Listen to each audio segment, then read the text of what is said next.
You like my butt, Dobbs? You like my butt, Dobbs, huh?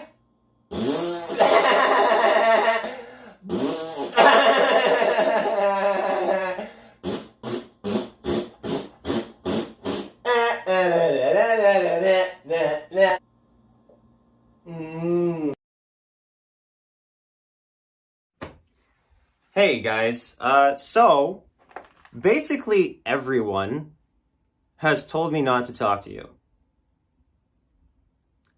You guys know how I used to handle drama. I would go through something and then I'd tell you what happened, and that would be generally it. People would move on. I'm sorry, I'm looking for where the lens is. I think I'm looking at you now. But no, there were so many things that people would just drum up and I would respond to it and then it would be done. But with this, I've been taking other people's advice and it has been a horrible, horrible thing for me. It's been the worst ever, seeing how things turned out. Because you have things, this is what happens. And I talked to Tobuscus about this some time ago. Tobuscus was accused of a horrible, horrible crime. Like, he was accused of significantly harming someone with a perversion. And he went silent. He listened to everybody tell him to be silent. And it went very badly for him for a long time, for years. He was basically canceled. And then I talked to him and I told him, you should have never stayed silent. You should have gone public. You should have defended yourself. And he did. After I talked to him, a couple weeks after I talked to him, he defended himself and he prevailed. Like, he was back in the good graces of society. But I've had this position where, like, I feel like if you cast people aside, not hearing their story, not hearing what they have to say, then people shouldn't care about your opinions, right? And that's kind of been my justification for not talking about things, because if you aren't going to hear both sides of a story, then what is your opinion worth? Anyway, so I think that I've actually probably set a few records with how many people despise me on YouTube. I think it's an incredible thing that people could hate so aggressively and feel good about themselves, like feel fine about just trying to ruin every aspect of another human being. But I've stayed silent because people I care about have told me to. And I care about them still. But I'm seeing things get worse and worse and worse and worse and worse. And I'm like, I should have gone with my gut. And I shouldn't have laid down and let people walk all over me. So it's time I tell you guys what happened. And I'm going to cover a lot of things in the coming videos. This is going to be like a whole thing. So I just want to get this first thing out of the way. Shiloh. I called the police on Shiloh for threatening to end her own life and make it look like I did it. This happened, I think in 2000, maybe it was around April 2011. Might have been about that time. There was a police report, or at least I called the police, and it was the second time I called the police on Shiloh. The first time I called the police on Shiloh, she said that I was being abusive. I'll show you. I just broken up with her, and I said that I didn't want to be with her anymore, and so I wanted some space alone in another room.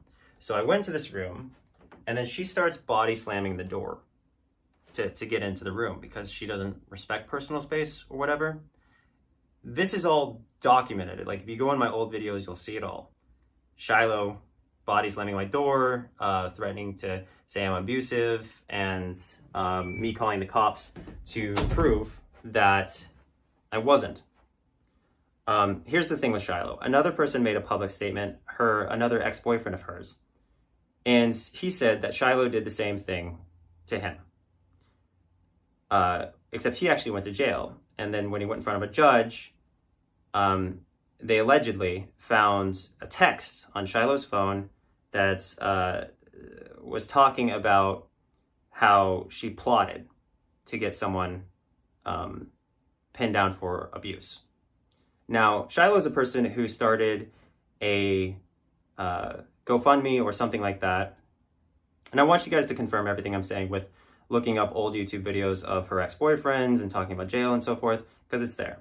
I'm not going to make it my responsibility to do a docu-series on my exes, because I dumped them for a reason. I want to move on. Anyway, so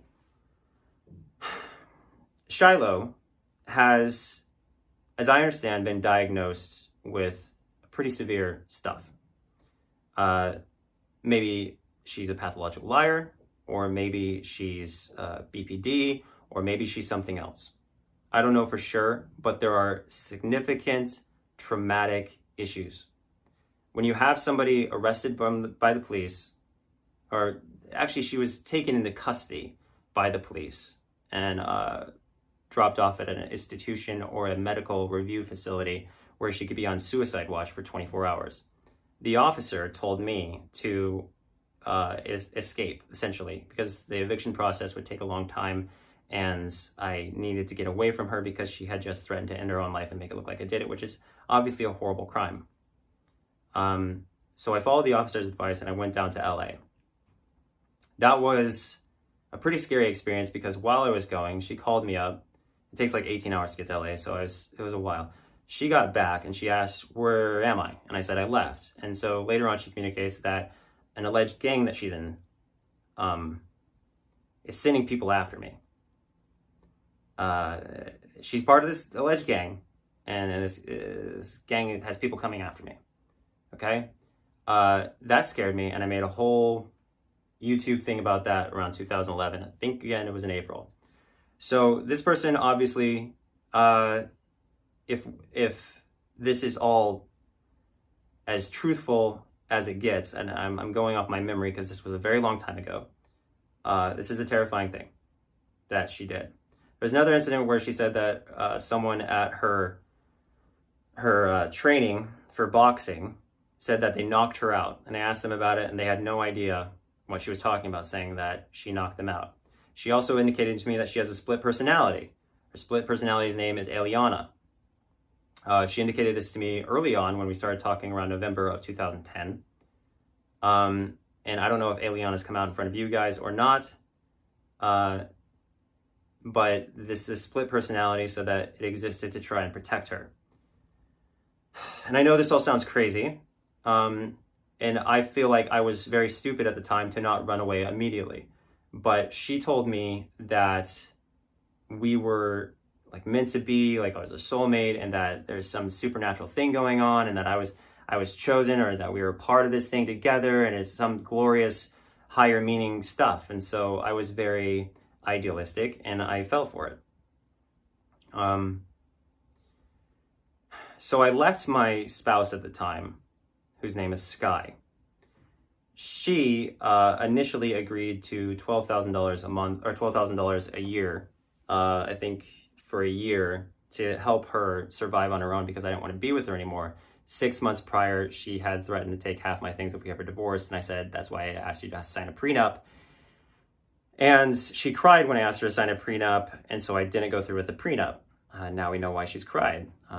So she later on pursued me in court. Instead of following the divorce agreement that I proposed to her, she made her own terms underneath the divorce agreement. You can see a write-in where she was making her own terms. She later on said that she was under duress when this happened, which makes no sense because she made her own terms and she signed everything and whatever. That was so she could actually get her out of being held accountable. She then decided to pursue me for $250,000, and I settled for $90,000 because I was afraid that she was going to try and claim my channels, and I love my channels and I didn't want them to be harmed. So yeah, that sucks that happens, and that she decided to go the legal route, because we both spent tens of thousands of dollars on lawyers when we could have just probably settled out of court if she just talked to me like a person and we handled things reasonably. But instead, she decided to burn that bridge, and that's unfortunate.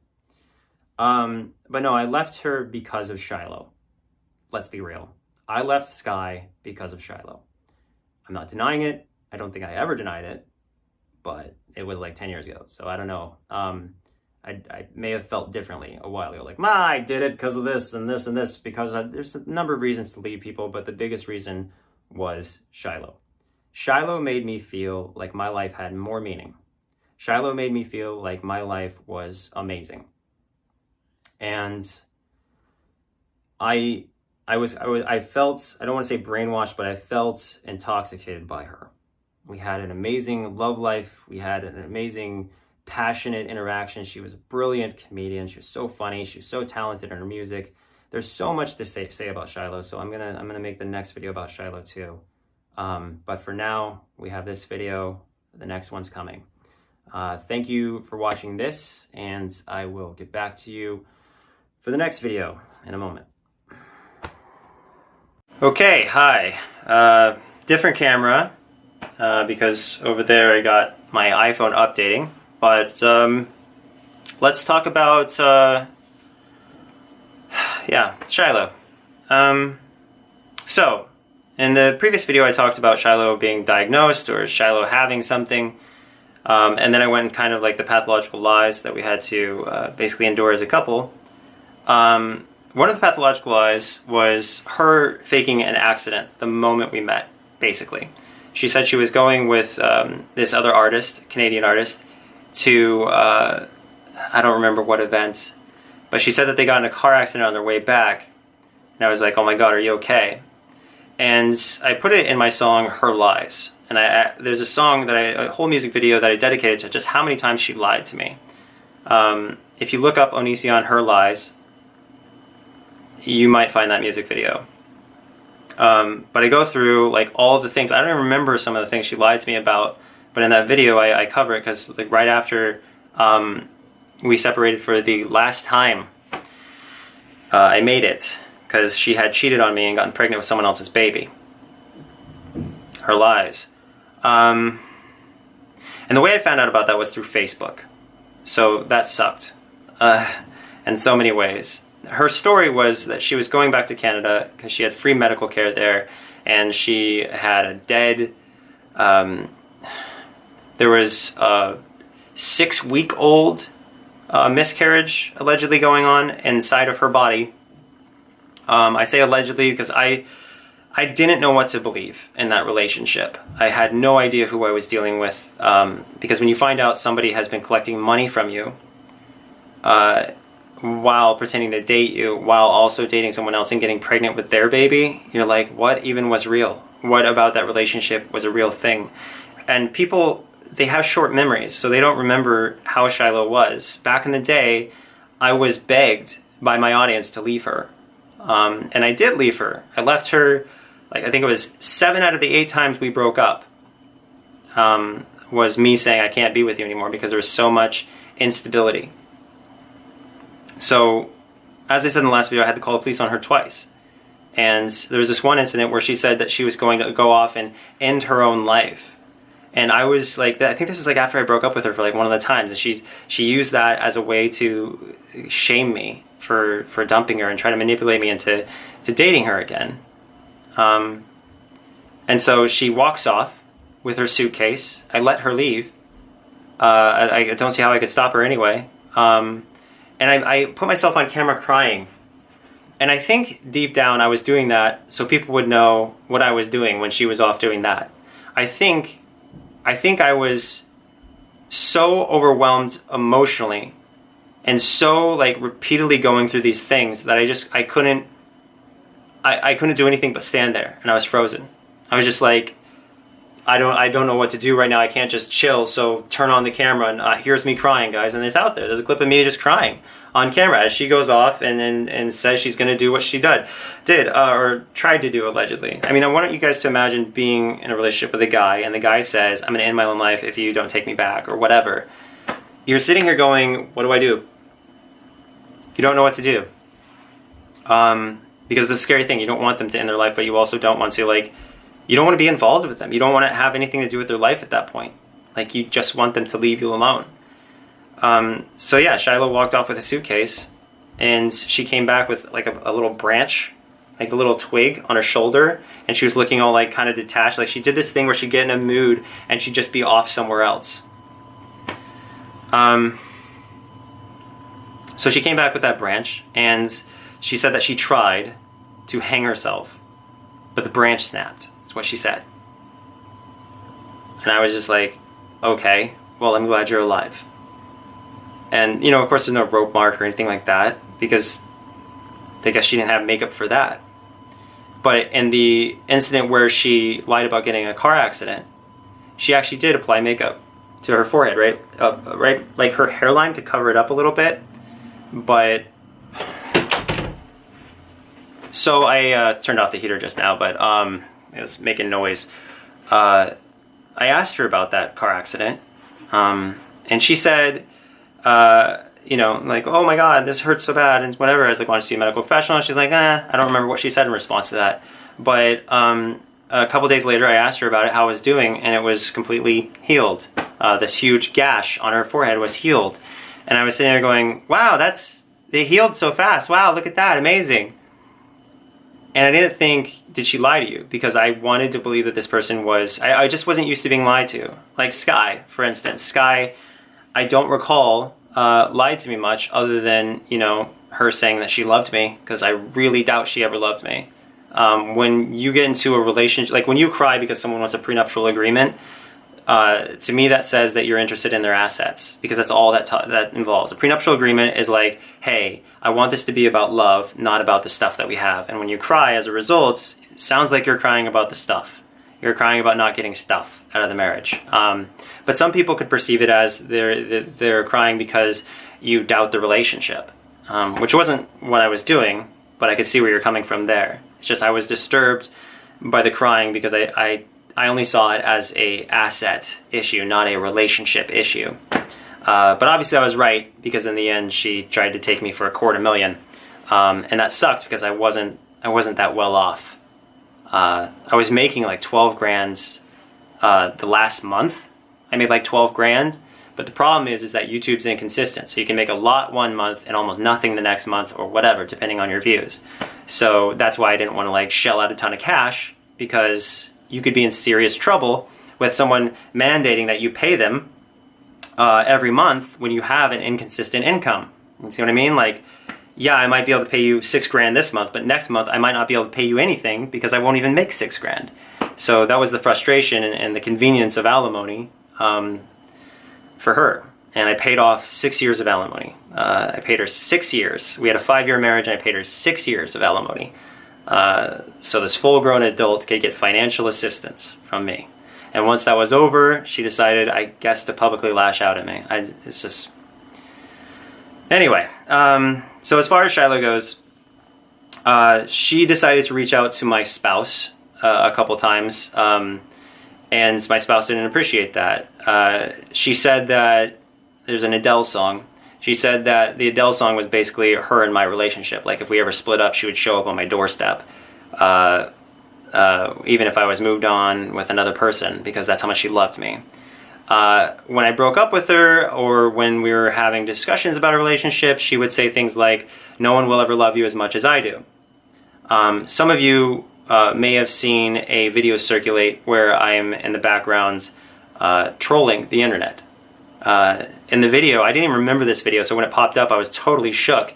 But we did a prank where I put a GoPro on my head and I walked into the shower, and she was like, what are you doing? Ah! And I was like, what? I'm doing a YouTube video. And she's like, are you crazy? And that was a prank. I don't think she said that wasn't a prank or anything, but that was a prank. And then there was another one where we pretended to go through a drive-thru, and that was a prank too. It wasn't real. There was no one on the other side of the call. And then on her channel, we were trying to stir up drama. So we did this thing where I said some mean stuff to her. I don't remember what specifically was said. You're welcome to look up the video. But it sounds serious. And at the time, the video got a lot of likes and almost no dislikes, because people back then understood the joke. But now people don't understand the joke. And now they want to use it as some sign that there was something crazy going on, when the only reason I was ever broken up with by her was because I looked at HENTAI, and she was a very jealous person. So even cartoons were a threat to her, and she didn't like that. So as a result, I got Remember Love tattooed on my wrists. You guys might think of another story where someone asked someone else to get a tattoo to get back with them. Apparently that was rooted in my subconscious, because I did that myself. I got a tattoo so someone would take me back once, and that was in Canada, Toronto. And I don't regret it, because it's remember love, you know, it's like, you know, be a good person. Remember that you love people, remember that you care about people, etc. Anyway, so with Shiloh, I was giving her money in Canada when she miscarried, or I don't even know what happened there. It was a confusing situation, and it didn't make a whole lot of sense, because she told me, and you guys probably, some of you remember this, she said she had sepsis. She told me she had sepsis. The problem with sepsis is if you have it, you typically die. And so it's kind of like, did you have sepsis? I still have no idea what happened there. But I believed so many things, even in my song. I believed her lies, you know, threatened suicide, and she did all these things. So I believed her, and I made this video saying that she was going back to Canada because she has sepsis, and people started calling it out, and they're like, dude, sepsis is this. And I'm like, what? Like, this makes no sense. I know nothing medically. I was just going off what she said. Anyway, so she goes back, and she needs rent money, so she's claiming $2,000 or $3,000 a month. She's saying that she needs that from me until her passport comes. I talked to her uncle, and her uncle says that she's full of it. He strongly implied that to me on the phone, because he was saying that she didn't lose her passport. And I was like, well, she told me that she lost her passport. And he's like, okay, if you want to believe that, then believe it. I actually made a whole sketch about that you can look up at the time of her lying to me, saying that she was waiting for her passport, that she lost her passport, when really I don't know if she ever planned on coming back.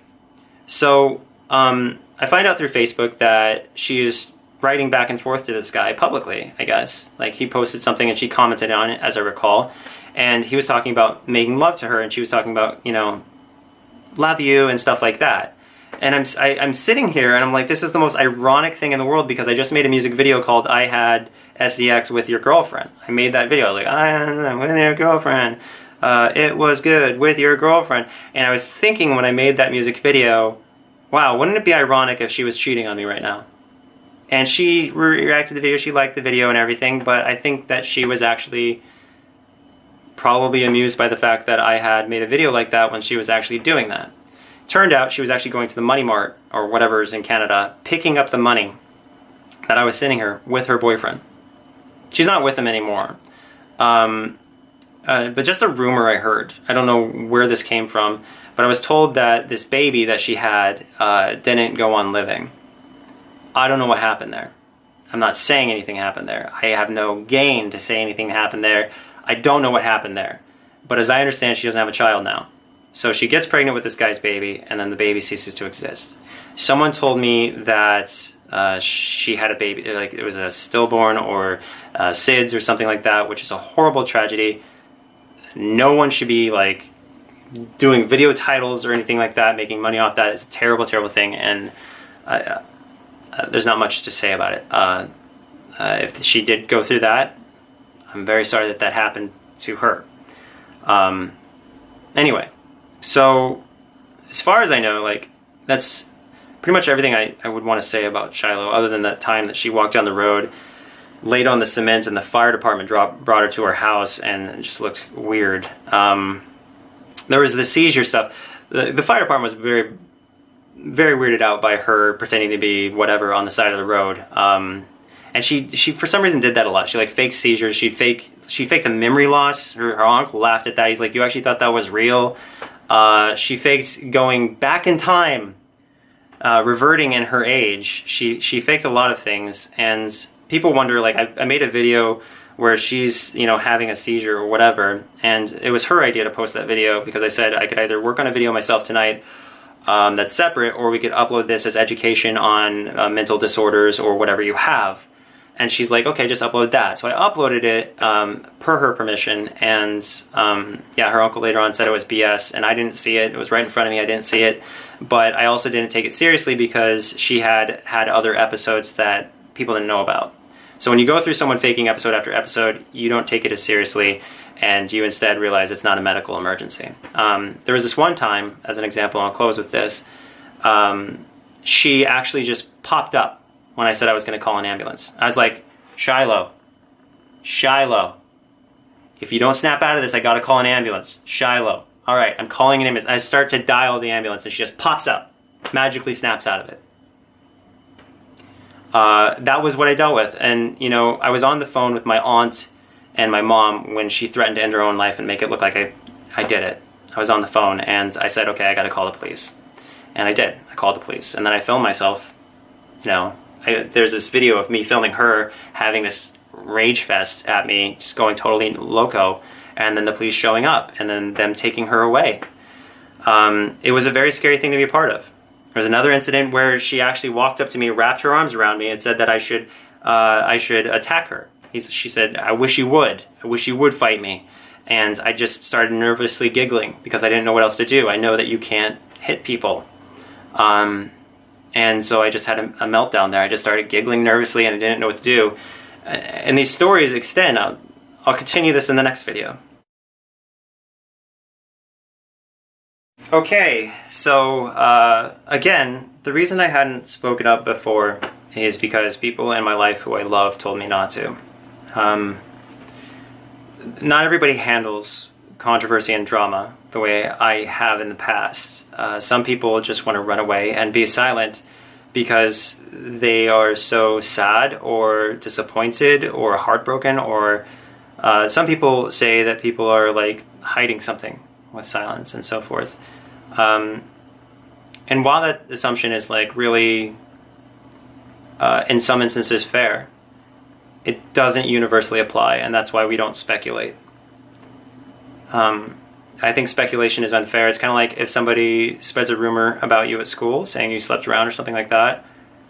It's unfair for everyone just to believe it automatically without getting your side. But when you stay silent about it, when people ask you, people just assume guilt, and it's an unfair thing that people do. Like, it's basically where like people have to talk about just unpleasant moments in their life, otherwise you make their unpleasant moments last forever. And that's what's kind of crazy about like talking about, you know, because I'd like to finish up the Shiloh section of these videos. It's crazy that like you could have broken up with someone 7 times, maybe more. It's probably 7. I think like that was 2011, right? And it's 2020 now. Like, imagine dragging it on that long, where you're actually like going on shows and talking to people about stuff that was well documented back then and already concluded. Shiloh never had to call the police on me because there was never like she was. She would accuse me of things, and I would call the police just to have a professional review it and establish what was actually happening. The second time when she was hauled off by the police, it was just another situation where I was scared that when she came back, something would happen. Like she would, like the time that she body slammed my door when I was like literally pressed against the door like this, and she just kept slamming in it, slamming it, slamming in it. This is a person who you're sitting there and you're like, you're afraid that if you don't sleep, and I would literally, whenever these things go down with people, where they would act erratic, and there's only 2 people that I can think of whoever I felt this way about. But when you break up with them, or you say that you don't want to be their friend anymore, or whatever your relationship is, you find yourself sleeping against a door just like this, having your body pressed against the door because you're afraid that while you sleep, they're going to come in there and try to kill you. And you feel this way because you live with them, and you understand what it's like to feel like someone is so mentally unstable that they would rather you die than dump them. They would rather you die than break their heart. And I know some of you have gone through this too. But I wasn't the only person who saw the way things were with their own eyes. My mom saw it. My aunt saw it. And the producer of this person saw it as well. His name is Damon. And I asked Damon at one point, I said, I kind of feel bad for Shiloh because I feel like she has this mental condition and she can't, you know, overcome it. I feel like she's a victim of her whether it's BPD or it's bipolar or it's schizophrenia. I don't know what she has for sure, but the fact that she would fake seizures, the fact that she would fake memory loss, the fact that she would pretend to pass out in front of the fire department, the fact that she would threaten to end her own life and make it look like I did it, according to her words. The fact that she would, then admit to the police, that she had threatened to end her own life, and then be taken away by them. All these things, as well as all the lies and everything, and her last boyfriend saying the same thing, where he was actually thrown in jail because of her. This concludes to a serious mental problem, including Eliana, the split personality. But Damon said that he thought that she was just evil. And I disagreed with that. I didn't think that she was evil. I loved her, and I didn't want to think that she was evil. I just felt really scared for her and bad. Because, you're talking about somebody that you thought was the one, someone who convinced you that you were meant to be on a supernatural level, like your soul's bound forever by some unknown universal forces. Like, that's this kind of stuff that she would express to me. And so I felt so in love or infatuated. But then she would do things like illegal drugs. She would admit to doing illegal drugs or desire doing illegal drugs. I think it was the second. Because I don't remember her ever doing illegal drugs around me. I don't remember her ever doing illegal drugs and then me finding out about it. All I remember is seeing I think it was a Skype message history just open up on her computer. I think she was sitting right in front of it when I saw it. And I think she tried to close her laptop or something before I could see it, but I saw it anyway. And it was talking about how much she wished that she could do illegal drugs with this person. And how she was so excited to go back and do illegal drugs with them. And I mean, that's just, when you have, for some reason there's this consistency in my history where there's people who do illegal drugs and they lie a lot. And I'm fine if you do legal drugs, like marijuana is legal in my state right now. And so if you do it, fine, I don't care. But when it's illegal, you put everyone in the household at risk. You criminalize everyone. And I just didn't want that around me. I didn't want that in my life. I'm a former cop. Some of you guys don't know that, but I used to be an Air Force cop until I was diagnosed with depression, major depression. Anyway, but as far as Shiloh goes, she went on a live stream and she said horrible things about me. I'm not sure what she said because I didn't watch it. I would like to rebuke, or whatever the word is for that, what she said, but I just can't bring myself to watch an ex of 10 years ago or 9 years ago trash me. Like, I don't know anyone who would want to watch an ex trashing them, so I haven't seen it. But I'm sure she said horrible things. I think she said, someone told me this, that she said that I allegedly would self-gratify to the sound of her crying, which is the most absurd thing I think I've ever heard in my life. I don't know of anyone else who would ever say that. It just is one of the most bizarre things to say. But obviously I didn't do that. I don't know why a person would do that. I don't know where she got that idea from. I don't know what inspired that. But that's an example of, people who... Some people... Have you ever had that experience with someone where you hear them making up a fake story? And instead of arguing with their fake story, instead of saying that they're lying or anything, you go, and then what happened? And then what happened? And then what happened? And you notice that their story gets more and more outlandish and weird. I've encountered a lot of people like that. I think that in itself is some kind of sign of a disorder. I don't know what. I'm not an expert in mental disorders. I do know, however, when someone's physically wrapping themselves around you and yelling in your face for you to attack them, that there's something wrong. And I'm thankful that I never got the police called on me, because I'm thankful that I'm not that type of person who would be in a relationship and have that other person feel in danger. I felt in danger of her. I don't think she ever felt in danger of me because I was the type of person to giggle and nervous breakdown instead of physically lash out. I've actually made videos in the past specifically about that and how we shouldn't do that as people. But she went on a show and she said a lot of horrible things about me, and then I guess she did a Kickstarter or something based on what I was told, where she was trying to get the word Gregory removed from her neck.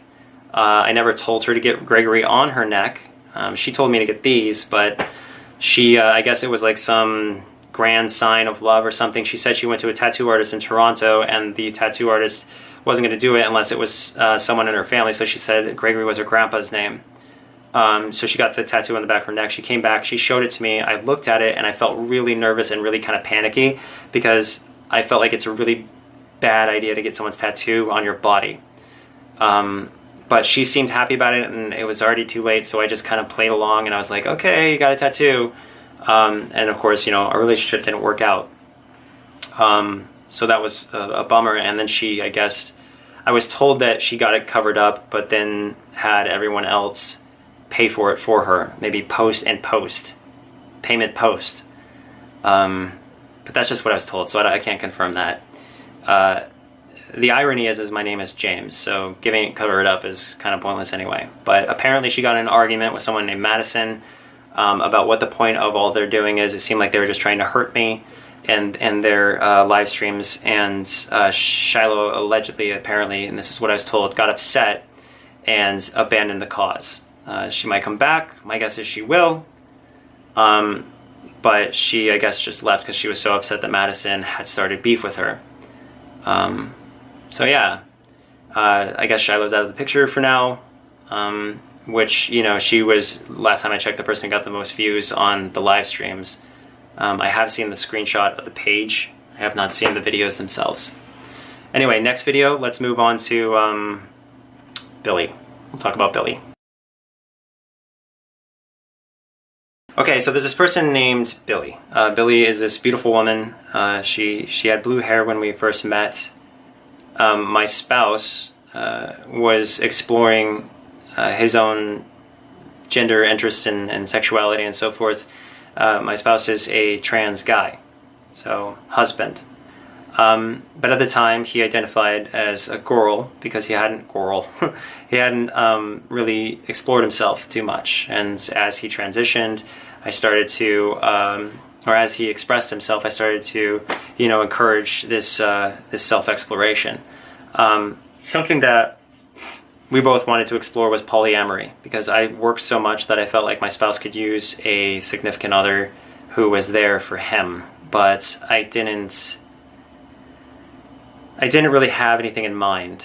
So he met this, I think, 19-year-old, and they kind of hit it off because I think Billy complimented him or something like that. I didn't really get into details or anything like that. Like, Kai has his own phone, I have my own phone. We don't really look into each other that much. I know Kai has reviewed a lot of my stuff on my phone. Like when I'd have conversations with people, I just show Kai, and Kai would know. But that died off after a while because Kai learned that he could, you know, generally trust me. But unfortunately with Billy, what happened is something called Cuddlegate.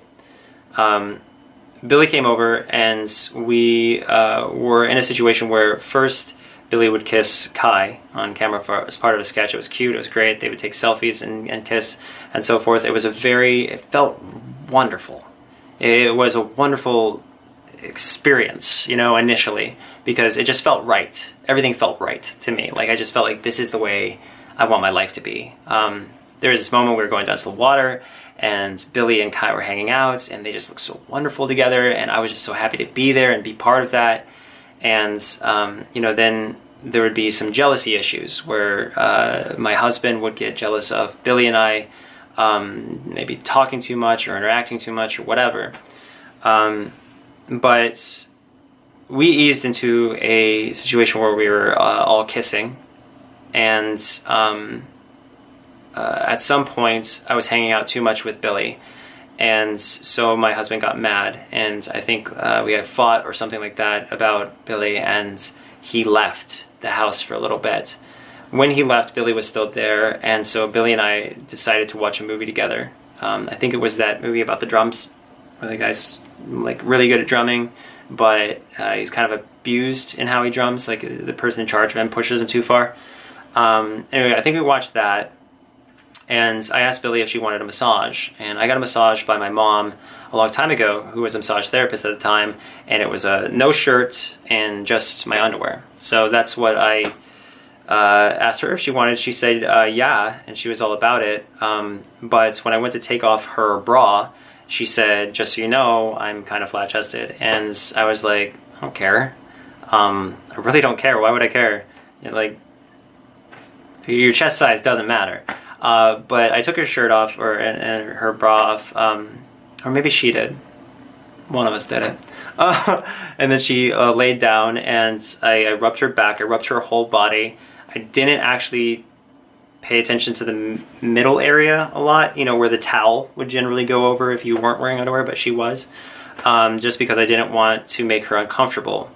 And it was just a massage. Like, for some reason, something in my mind clicked to where I was like, okay, I'm a professional masseuse. I'm going to do this professionally.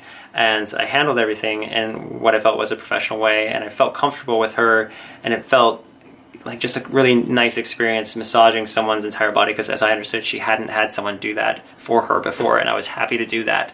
So that was cool for me. And then I think she went and showered off and came back, and I think we just cuddled and laid together. I think I heard something about people grinding coming out to the public eye. Like, I heard, Onision grinded on me or whatever.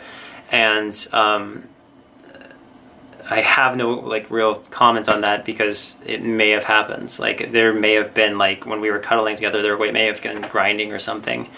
But I remember she was on top of me, and I was laying down, and she had her legs spread over me, and we were just laying and hugging, So if there was contact there of rubbing or something with our clothes on, that's a possibility. I don't remember clearly.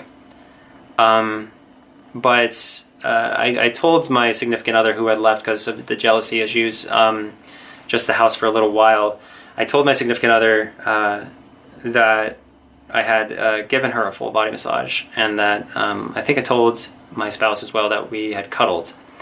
And if I misgendered my husband at any point in this, I'm so sorry. I'm not sure if I just did it. I fear that I might. So I just I want to put that out there. Sometimes it happens. I don't mean to misgender him. It's a weird thing of it's being trained your whole life a certain way, and so you have to overcome it. Okay, so I don't want to upset anybody.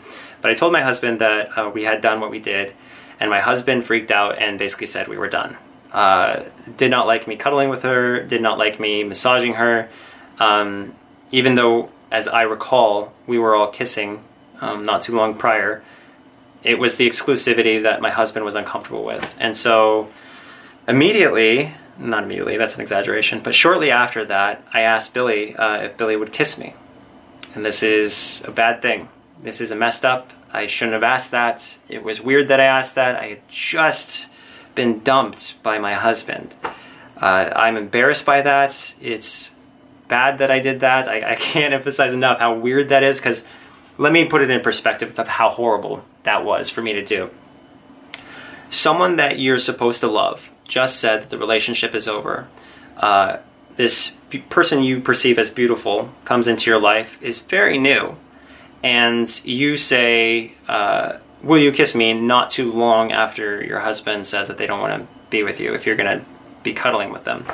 You're already I was in a sad state, but the fact that I was thinking about kissing was ridiculous, and that was silly, that I was in this bed with this woman and thinking about that. But Billy actually did something really honorable in that moment, and she said that it felt weird or something like that. She's like, I don't know if I want to go there just yet. And I was like, wow, I actually really respect that. And I actually thanked her later on for saying that she wasn't ready for that, because it felt very, very, it felt right when she said that. I think that was part of the physical, lustful side, asking to kiss, and then there was the voice of reason, which was Billy in that moment, and she declined, and we just fell asleep in each other's arms. And we were having a good time the next day, but then I think Kai was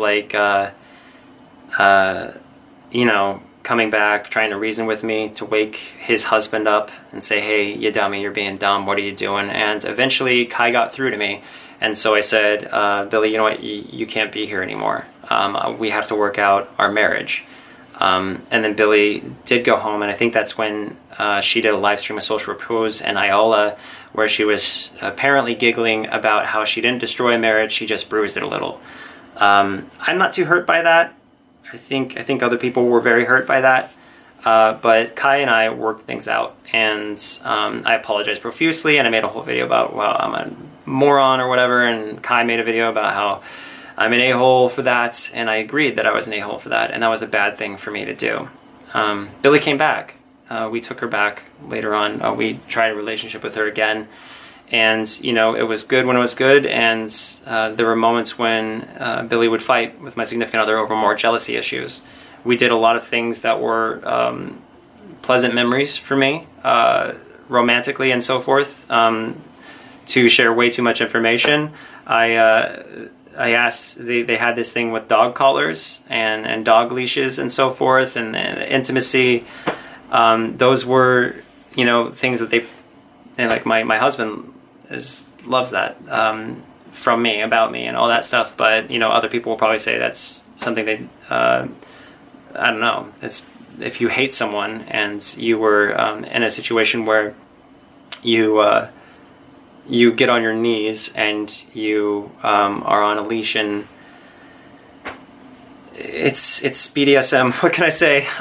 It's what some people are into, and it's sad that turns into something that's like, you know, when everyone's consenting and everyone's happy and in a situation, it's sad that, you know, anyone would be look back on that not fondly. So I hope a person would look back on that fondly, because we did have a really good time numerous times. But yeah, so we did some kinky things with this person, and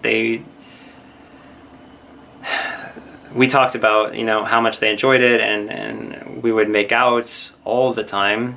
But we later on found out that Billy wasn't supposed to be making out with me as much as she was. Billy once did this, and I kind of like sharing the story because it kind of tells you, you know, how Billy was. I was in my Model X Tesla, which I had to get rid of later on due to numerous issues that I had. But I was in my Model X, and Billy decided to come over to my driver's side and hop on my lap. But first, she put on a song about dating older guys. And the song, some of you might know it, but it was a really hip song. It was a really cool song.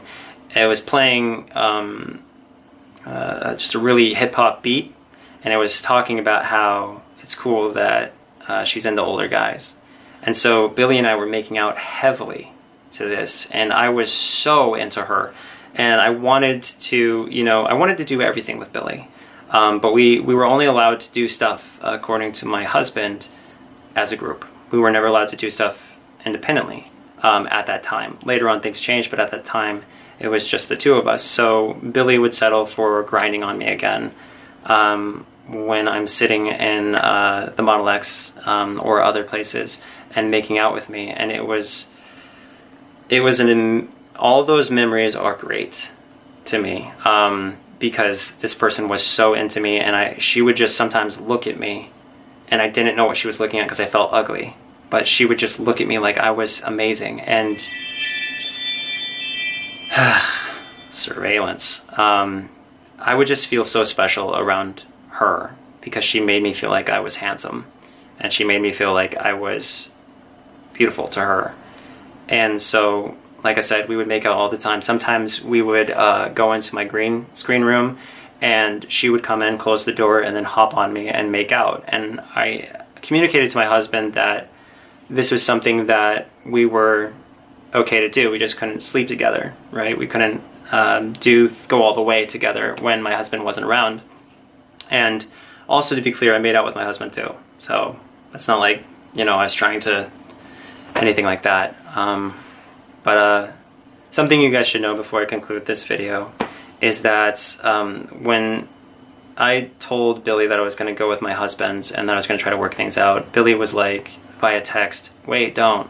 You know, like, not those exact words, but was indicating that she wanted to be with me.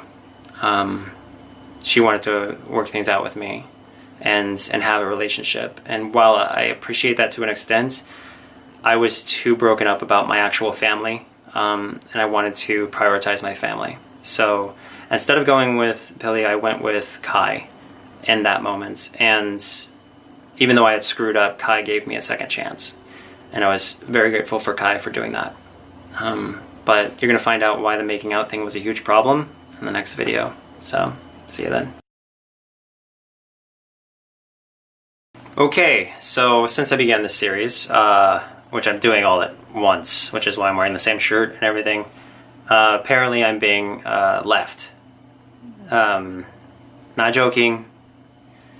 This is, I was warned a couple times if I talk about stuff publicly that I would be left, dumped, or whatever, but when things just keep getting worse and worse because you're not telling people what happened, and you're taking people's advice to stay silent, even though you just want to tell everybody what happened, and it gets this big, this out of control, you're just, if somebody wants to leave me for that,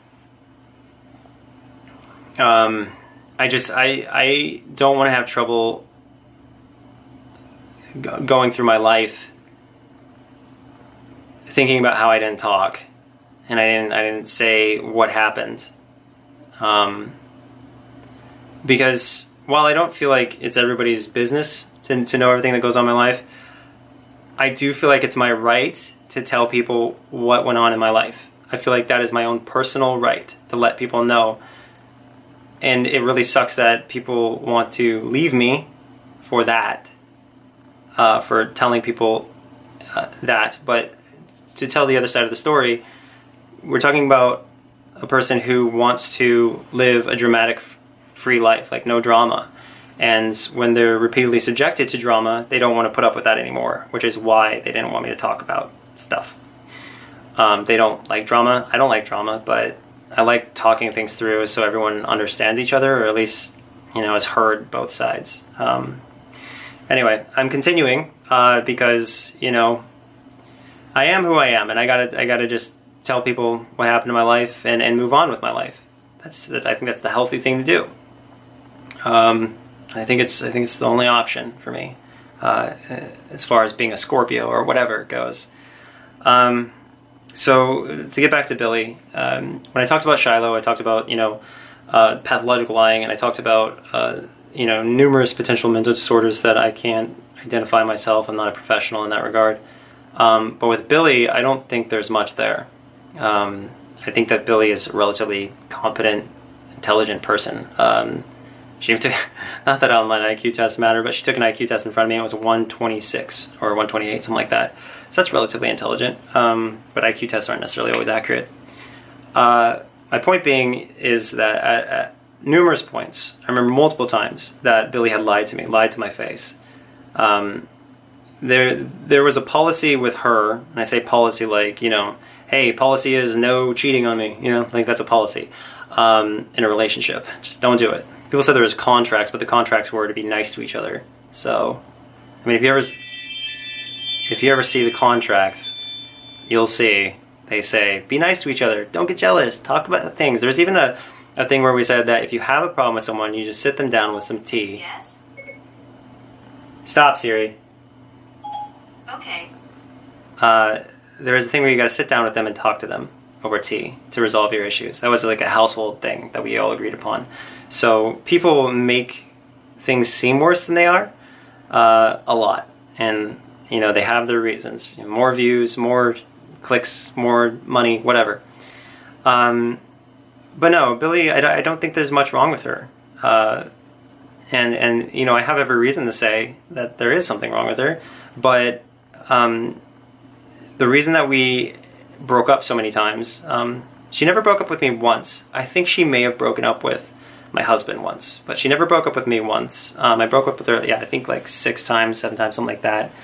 Maybe it was 4 or 5, so a lot, however many. I broke up with her for lying to me at one point. I broke up with her for using illegal drugs at one point. Illegal in her area, not illegal in mine. So I didn't have like a big thing where I was like, hey, you can't do pot here. I had a thing where, hey, you can't do illegal drugs, period. So around me, marijuana, not a big deal. If there's toddlers or something around, you can't be smoking around toddlers. There's stuff like that, but no, like, strict forbidden thing if it's legal. Because we respect the law, we want to be on the good side of the law. Anyway, so I did that with Billy, and Billy would continuously do illegal drugs because she was in, I think, Vermont or Virginia or something. I don't know. She was in a state, Vermont, isn't that a city? She was in Virginia, I think, where it's illegal to do those drugs. And she did them repeatedly. She admitted that she did them repeatedly. And a lot of people don't care about that, but it's the legal factor I care about. It sucks to do that, to subject others to potentially getting arrested because they're associated with you, stuff like that. Who knows what happens when you get into the drug life. I saw in a live stream someone was talking about where the cocaine was. And she got this face expression like, oh my God, did he just say cocaine? Like she was like embarrassed by it. And, because it's on a live stream. But that kind of told me, who she's hanging out with. That aside, like, I don't think she's insane. I don't think she has, pretty sure she doesn't have BPD or anything like that. Pretty sure she's a pretty normal person.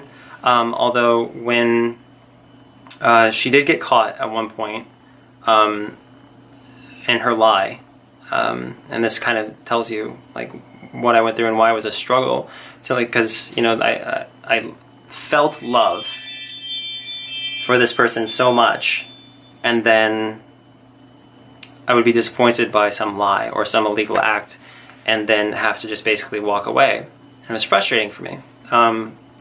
But something that happened was she had been making out, as I discussed in the previous video, with me so often, and apparently between Kai, Sarah, and Billy, they had a sit-down with Billy, and Sarah was platonic. Very, very, very, I cannot emphasize enough, platonic. And that we didn't have any relationship with her other than she's just a friend that hung around the house. And this is in Puyallup, Washington. But Sarah, as a friend, sat down with Billy and Kai, and they all talked about an agreement. Secret agreement, behind my back. Nobody told me. And the reason they had this is because I had a conversation with my husband about me wanting to be a perfect polyamorous relationship where I could do anything with either person and they could do anything with themselves or each other, and nobody would get jealous or insecure or anything like that.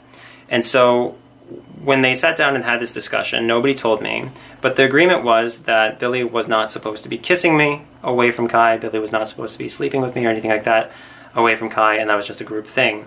And this was a direct response to me sitting Kai down and saying, Kai, I want to have a perfect trinity. I wanted to be with everybody at the same time, that being Billy and Kai. Again, Sarah was platonic completely. You even have Billy, who publicly stated in a YouNow chat that there was nothing like that going on because everybody knew. Almost everybody. There's one person that really hates me who says otherwise, but no, they had this discussion where they weren't supposed to kiss me. Billy wasn't supposed to kiss me, but Kai could, and Billy wasn't supposed to sleep with me alone, but Kai could. And then when they left, I had just had this agreement with Kai where I said I was going to do everything with Billy that I did with Kai. Private or personally between us or with Kai. And Kai agreed to it, and I think that's because I was very forward about it, where I was like, I'm tired of beating around the bush, I'm tired of slowly waiting for someone to be comfortable with something of a polyamorous nature that is truly balanced. Like, Kai was comfortable with this group thing, but wasn't comfortable with me going somewhere exclusively with this person. And so I said I was tired of this jealousy. I was tired of this threatening the entire relationship because someone's insecure. And so I said, this is what I'm going to do. I'm going to have this relationship with Billy, and I'm going to have a relationship with you, and you're going to have a relationship with Billy as you want, just the same, but I have to have this reduced stress, and I have to have everyone happy with each other. So I told Kai that I would do this, and then I proceeded to following exactly what I was talking about with Kai, where I would say, after they left to go to the mall or something like that, I approached Billy and I said, we started making out, and then it was starting to lead to a more heavy thing. And then Billy said, what about, like, I'm worried that Kai might be upset. And I said, well, I already talked to Kai about this. It's to be determined whether or not Billy knew when I talked to Kai.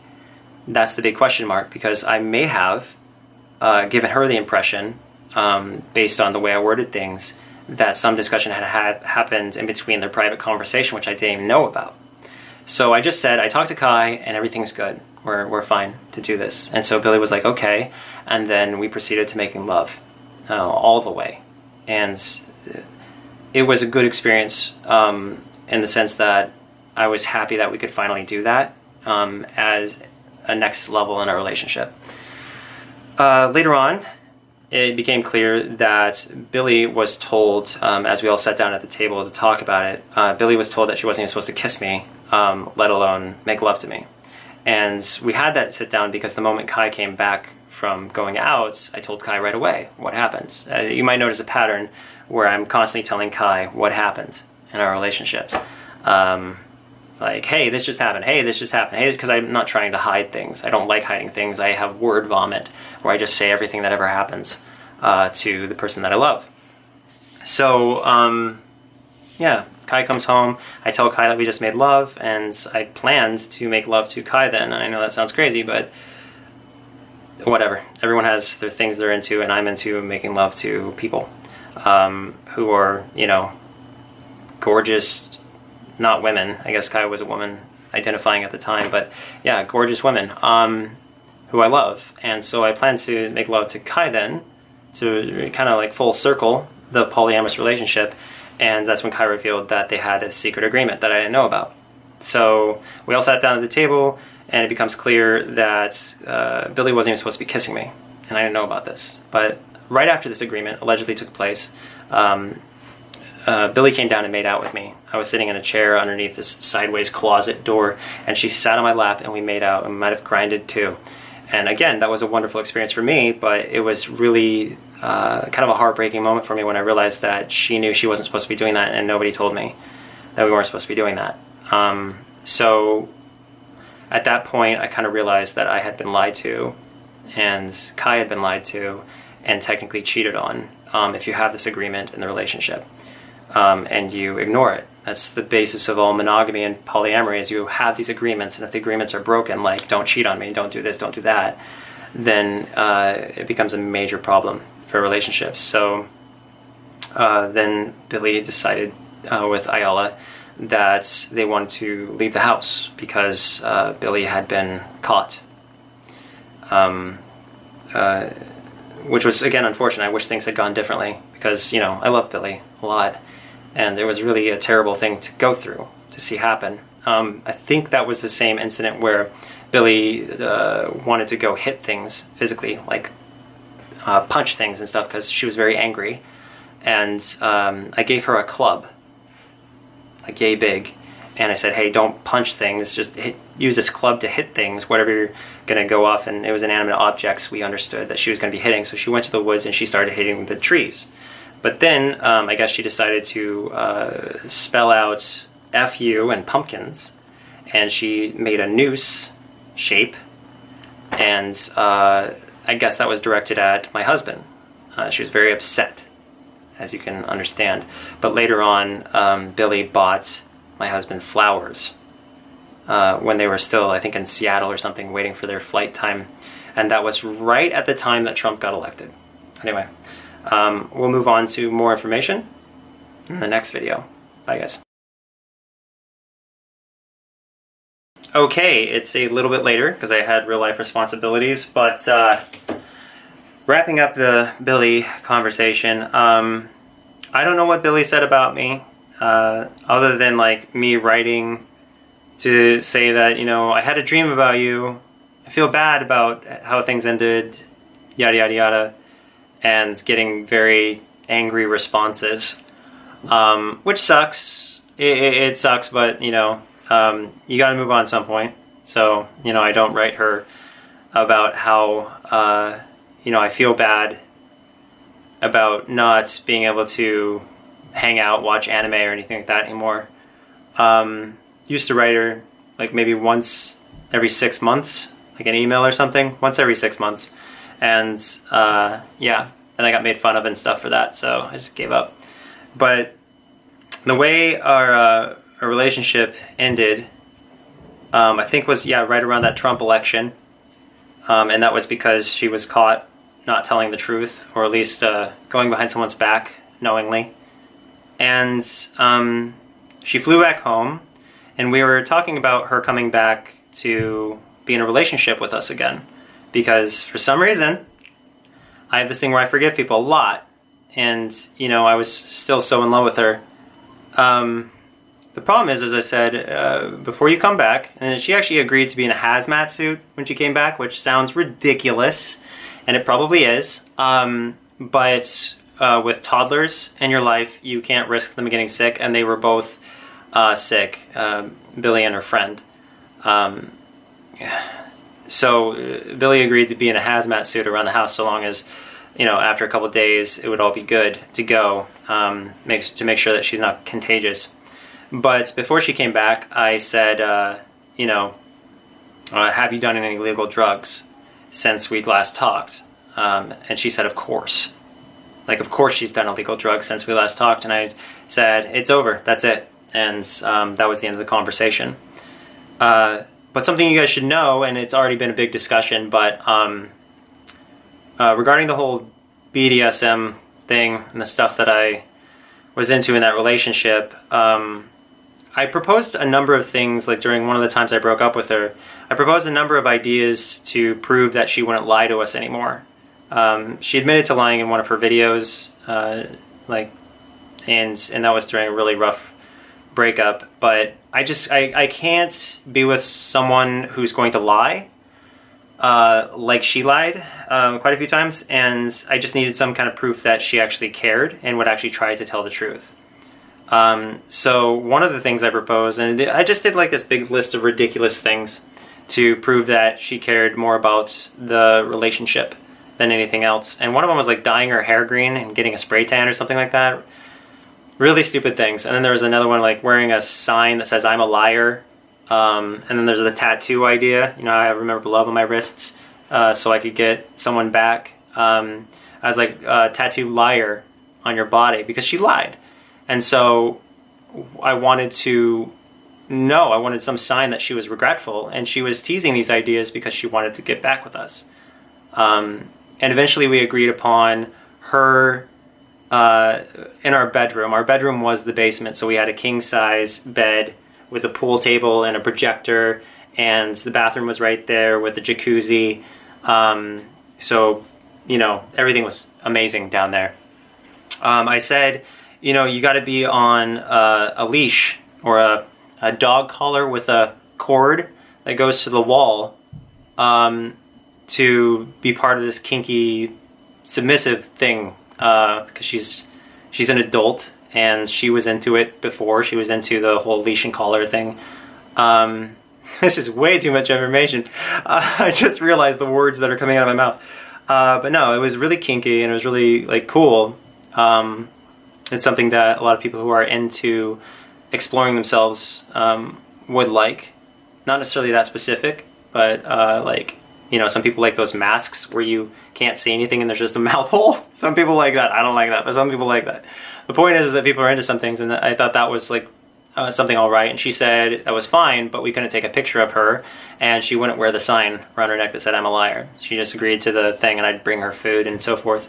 And so that was the plan, and then that didn't work out. I don't remember why that didn't work out, but she agreed to it, and then I don't know what happened.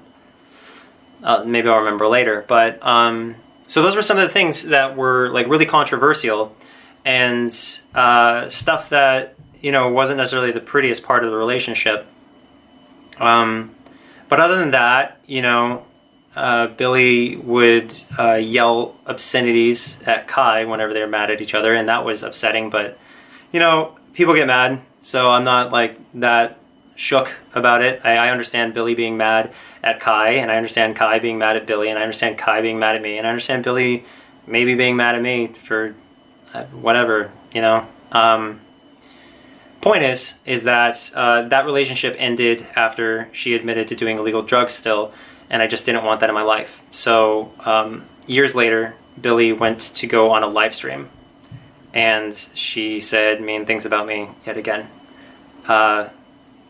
And that's kind of something funny about all of this, is when you're looking at people who are talking trash about people who broke up with them, you gotta ask why, and like what their motive is, what are they getting out of this. And that's why I kind of like, I don't mind talking about how beautiful she is. I don't mind talking about like all the good times and everything, because that's just the full story. It's not really reasonable to just only tell like everything that makes you mad about someone, because then that says that you want to hurt them. And if you love someone, you know, you probably don't want to say things that are going to hurt them. And I've said things that hurt Billy before, hurt her feelings, and I apologize for that, and I still am sorry. I'm not trying to hurt feelings. I'm happy to tell the full story, and even though it may include gruesome details or something like that, it's still the truth. Speaking of which, there is some information that Billy had secret. I'm not going to talk about it in this video, but she said I was the worst person she ever met at one point. I had broken up with her, and then I had said something on Twitter that was rude or something, and she said I was the worst person I ever met, or she ever met.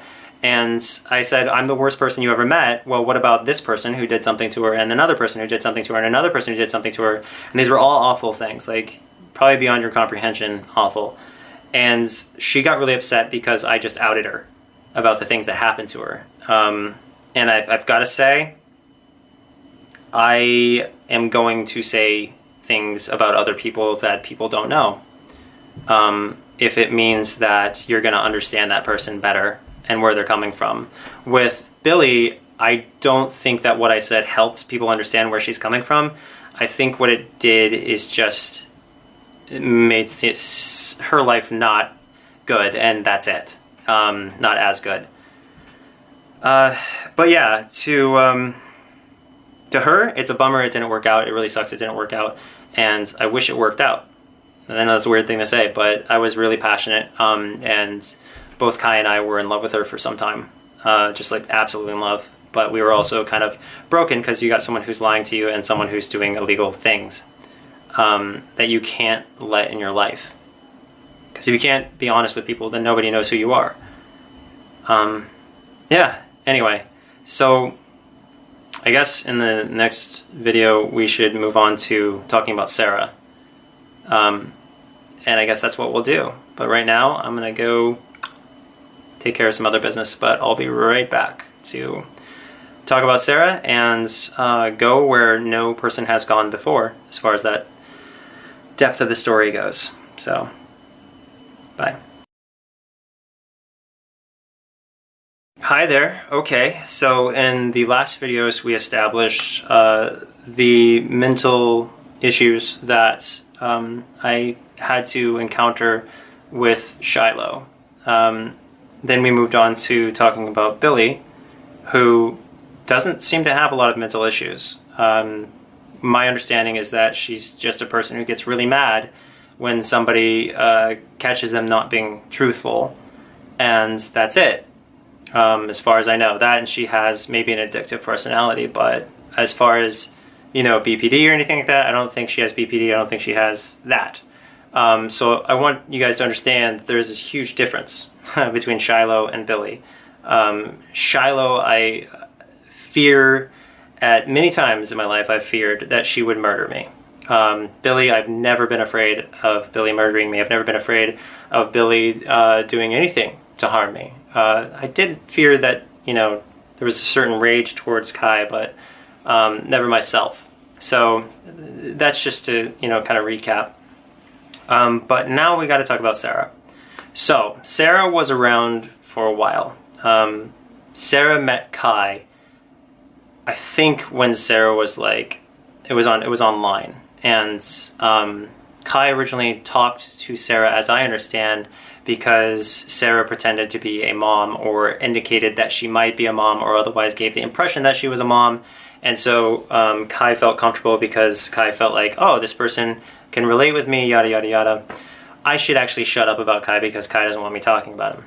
I mean, he said he's going to leave me for making these videos, so yeah. But no, that's how Sarah came into her life, is that. And then Sarah said that her mom was abusing her. She said that her mom had hit her. She made a recording and sent it to Kai of her walking into her around her mom and saying, "Mom, why'd you hit me?"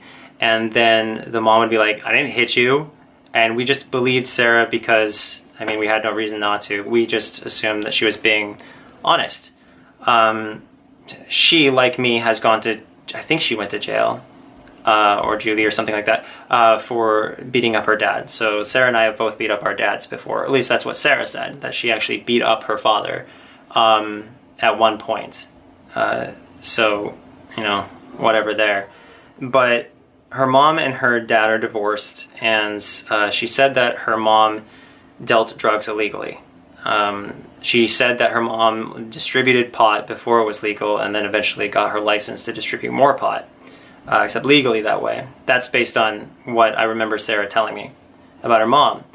She may have been lying about all this. I don't know. Her mom might actually be this amazing person. I have no idea. But she used to say that strange men would come around her because of her mom, and she would very strongly indicate that it would be safer for her not to be around her mom because her mom was a criminal, as she made her mom appear to us.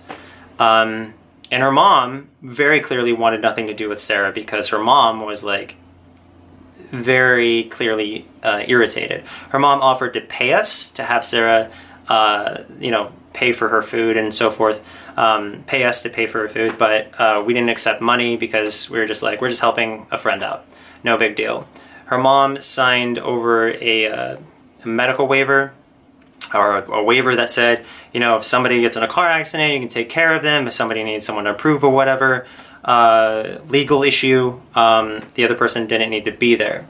That was just a signed piece of paper, but apparently it's not official because it wasn't notarized or something. I don't know. But so she visited for, I think, a baby shower initially, and then just visited as a friend because we got along with her. So when Sarah first got here, when she was 16, the first time I met her, when she was 16, we all went to a movie together, the four of us, Billy, Kai, Sarah, myself. And in the theater, Kai had either kissed Billy or they were holding hands or something, and Sarah got annoyed or upset. She was actually to the point of crying when we got to the drinking fountains outside the movie theater. I think we all went to the bathroom, and then we met at the drinking fountains, and I stopped Sarah and I said to Sarah, "Hey, listen, I want you to understand something," because I had already figured out or otherwise talked to her or something like that she was upset for that reason regarding Kai being too close to Billy in her opinion, even though they were dating. Like, Billy was dating Kai, and Sarah was just a friend. So Sarah was really upset, and I said to Sarah, I said, "Listen, you're not in this, okay? You're not in a relationship. You're just a person who's like a friend, and we care about you, or at least Kai does." I mean, those jokes a lot. Kai cares about you. Oh, I hate you. No, it's just a joke. At least in that regard, because you're not trying to like destroy someone or anything. You're just saying, "Oh, I don't like you." But I didn't want her to feel terrible, but I also wanted her to know that it's not appropriate for her to get upset around Billy and Kai, because Billy and Kai were dating, and Sarah was this person who was just there because we didn't want her to be abused by her mom, as Sarah communicated that she might be. So Sarah had an understanding. I think she herself publicly acknowledged that I said, you know, there's four of us, you know, we all have a seat at the table, but you're different. You're not part of this. You know, you're over here. We are this. You are there. You know, I was trying to get through to her that we are not interested in a relationship with her at all. And she seemed to understand. That's what's weird. But we went on to go through everything with Billy, and Sarah was there through it all. And then, you know, whenever Billy and Kai would have a falling out, Sarah would trash Billy. She would just say horrible things about Billy. She'd say mean things about Billy. Billy's stupid. Billy's a B-I-T-C-H. She would just say all these things. And maybe she was trying to be a good friend to Kai. Or maybe there were other thoughts that she had in her head. I don't know. But she did that till the very end. Always trashed Billy. And Iola. She hated Iola. She told us that Iola had tried to sleep with her. That's how much she hated Iola, Sarah did. And she also, I think, trashed Regina, too. And, you know, Iola was only ever, not even a friend. Iola was just Billy's friend, who Billy insisted on bringing, you know, to hang out and make videos with. If you go back, you'll see Iola trying to be part of this whole fame spectrum as her ex-boyfriend with Social Repose. Anyway, so Sarah went on to turn 18. But in between that, there was only one real significant incident that I can think of. Well, there's two, actually. There was one incident of Sarah making a gremlin face because Sarah was holding a baby, and I think I had a disagreement with Sarah or something about something trivial, and I said, Sarah, give me the baby. And she's like, no! And I was like, oh my god. It was just like snap. Just completely like right in front of my eyes, horrifying. Where she was like, I didn't do that right. I'll try to reenact it the proper way. So I'm like, Sarah, give me the baby, and she's like, no. It was like horrifying. It was like a venomous beast, and she apologized for it. You know, holding a baby while snarling and viciously, and I was just like, oh my god. But no, like I would. The other incident was. Where I had like a box or something. I don't know what I had. I had an object of something, and I think it was groceries or something. I was walking upstairs, and Sarah was sitting on a yoga ball, and she had her, not a yoga ball, maybe it was like a beanbag, something like that, something that prop her butt up in the air. And I walked by and I said, that booty though, like, you're showing off your butt, like, why is your butt up in the air? I think she was 17 at the time. But I made this comment, and I thought she knew it was a joke. I'm a comedian. I mean, I've made thousands of comedy videos. I'm an attempted comedian at least. So she apparently harbored this frustration for a while. So she was either 16 or 17 when this was said, me making fun of her yoga pants and her butt sticking in the air. And there was, later on, she revealed that to me that there was something that was bothering her. And I was like, well, I don't want you to be bothered, you know, like, in a certain sense. Like, I would call her the C word, I call her the B word, I call her dumbass and stuff like that all the time. But I didn't want her to be bothered in a way that she felt uncomfortable being physically around me. So I wanted to know why she was physically uncomfortable, or however she was uncomfortable. I'm not sure specifically what. But she said that I had said something that made her feel like very uncomfortable. And I was like, okay, what was it? And she wouldn't tell me, and so I kept saying, no, I need to know, because there's this whole #MeToo thing, and I don't want to make a woman feel uncomfortable, or even someone of your age who isn't quite a woman yet. And she said that, I think it was in Walmart when we were buying someone alcohol. It was a 27-year-old that we were buying alcohol. I was buying alcohol, Sarah wasn't, obviously, but I was buying alcohol for a 27-year-old. Anyway, so, because I don't drink, and neither did Sarah.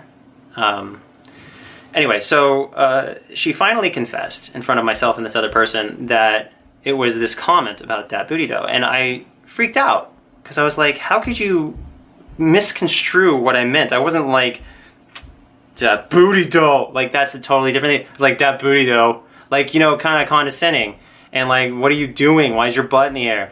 But she took it the wrong way. And so I freaked out because I didn't want to be #MeToo'd over a comment.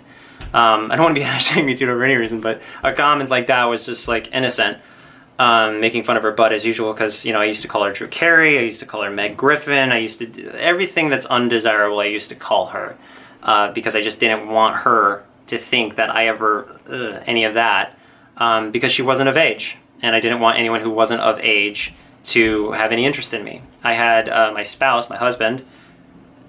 I had lied about his age when I first met him, and it was like 3 months or 6 months or something like that off. He was actually 17 and a half, not just about to turn 18 like he said. So I was very sensitive to age, even with Sarah, and with Kai too. I was sensitive to age, but I had already fallen for Kai when he finally told me what his age was. At least that's how I very clearly remember it. Anyway, so I freaked out on Sarah and I said, I don't want to go through this. You got to get out of here. And I told Sarah that she had to leave the house. So Sarah has a total mental breakdown in front of this other person who I bought alcohol for, who's like 27 years old. And according to that person, Sarah says that she's always been in love with me and that she just wants me to have her in the house and that she's going to end her own life. So, if you haven't connected, Sarah has medication. She told me that she has been diagnosed with BPD, and that may have contributed to her "I'm gonna end my own life" episode, where she was like, I'm in love with Greg, at the time my name was, and I just don't want him to hate me. Does Greg hate me? Please don't. And I was so mad at her at the time because I was like, you're gonna take my life and you're gonna ruin it over some stupid comment that was a joke. And I was really frustrated and freaked out by that, and I just had to have her out of my house for that reason. But yeah, so then we flew her, or did we fly her? I don't know. But she flew away. She was gone then. And then we didn't talk to her for a while after that because I was pretty upset with her. I guess I was upset with the situation. I don't think I was upset so much with her, just like I wanted people to come to me if they were uncomfortable, and she didn't. She didn't say anything until it was a whole thing where she was just like, she was strongly implying it was something awful, and I felt awful thinking that I had made her feel that way. So I just wanted to be away from her and have nothing to do with her because she was freaking out about a comment that was a joke. And I was like, if you're going to freak out about a comment that's a joke, I just can't trust you around me because you could misunderstand anything I say and turn it into something crazy. And guess what? Even though the legal age there of consent was like 16 or something like that, I still didn't feel comfortable around this person because I don't even want them to think that I want that. Yeah, but this story continues in the next part. The other person who was there said that I should never let Sarah in my life. They told myself and Kai that they said that Sarah was unstable and a danger to us. And that same person, as I'm told Sarah to also stay out of our life and that she was better off not being in our life. So this person that we were talking to, both of us, who was basically keeping Sarah from swallowing pills because allegedly she attempted to do that in the guest house that we had her in. She was in a totally separate building living there because we wanted her to be her own independent person. She was going to school, she had her own job. We just basically wanted her to be over there and us to be over here. And that wasn't good enough because things started getting mental. Even though we were all just friends. So, anyway, on to the next part of the story. Okay, so as I recall, there weren't much happenings in between that last video time and Sarah becoming grown up, an adult, legally able to join the military and die for the country, or legally able to be charged as an adult, automatically, because you are an adult. So Sarah turned 18, and nothing happened. Nobody was feeling any weird tension or anything like that, at least myself and Kai weren't. It was pretty chill, actually. I think around December or November or something like that, Sarah started indicating that she would be interested in being with Kai. The problem was that Kai didn't want to be with Sarah. And the reason Kai didn't want to be with Sarah is because Kai felt it was weird. Go figure. Kai felt it was weird. That and Kai wasn't really into Sarah. He just didn't have those feelings. They had sent memes to each other in the past and joked about dorky things that friends joke about, but there was never any, to the absolute best of my knowledge, because I don't monitor people's stuff, I think, yeah, the only time I think I monitored anything was walking in on Shiloh talking about how she wanted to do illegal drugs. So I don't remember trying to think if I monitored anyone. Like I said, I know Kai monitored stuff that I wrote. But yeah, that's it. So off Kai's word, I just don't foresee any interest in Kai as far as the whole Sarah dynamic went. Even at 18, still there wasn't interest. So we're all kind of chill, but Sarah's kind of pushing for some kind of thing with Kai specifically. The way it would generally work is Sarah would talk about, maybe dating Kai or kissing Kai or something like that. And I would always say, like, well, that's not something that I have control over, Sarah. Kai's a different person than me. So Sarah kept pushing and pushing and pushing about her interest in Kai. It was very strong, which is weird because she had previously, according to another person, said that she was in love with me during the whole suicide episode rant thing that she went through. But I don't know who to trust, and I don't know who told the truth. I think Sarah said that never happened. So maybe Sarah's telling the truth about the suicide thing. I don't know, maybe she never even tried to end it all. When we had a conversation with Sarah about this other person, Sarah called that person a liar and said that person was not telling the truth. So it's really hard. It's just like back with Shiloh. You just don't know what to believe. Anyway, so aside from calling that other person a liar for saying that she tried to end her own life or whatever, the pills and all that, I think it was around December or November when she actually really pushed hard to try and kiss Kai, and then Kai was not into it. Kai actually came to me and said that he was really grossed out by the idea. And maybe part of the problem was that Kai was still in love with Billy, and Kai is probably still to this day in love with Billy. But it's safe to say that Sarah and the interactions that Sarah went through with Kai has made Kai as gay as humanly possible. Kai is a trans guy and is only into men. When Kai was dating Billy, Kai identified as a girl, but even now doesn't even like the idea of dating a girl, just because of the fact that there's so much trauma for Kai and going through people trying to steal one of us away from each other. It's always, females so far. We haven't tried anything with dating a guy or something. But no, so Sarah pushed to get with Kai, and Kai wasn't having it. So Sarah texted me saying that she knew Kai was never into her. Never. And that it was a hopeless journey or attempt that she made in November, December when she was 18 and a half about.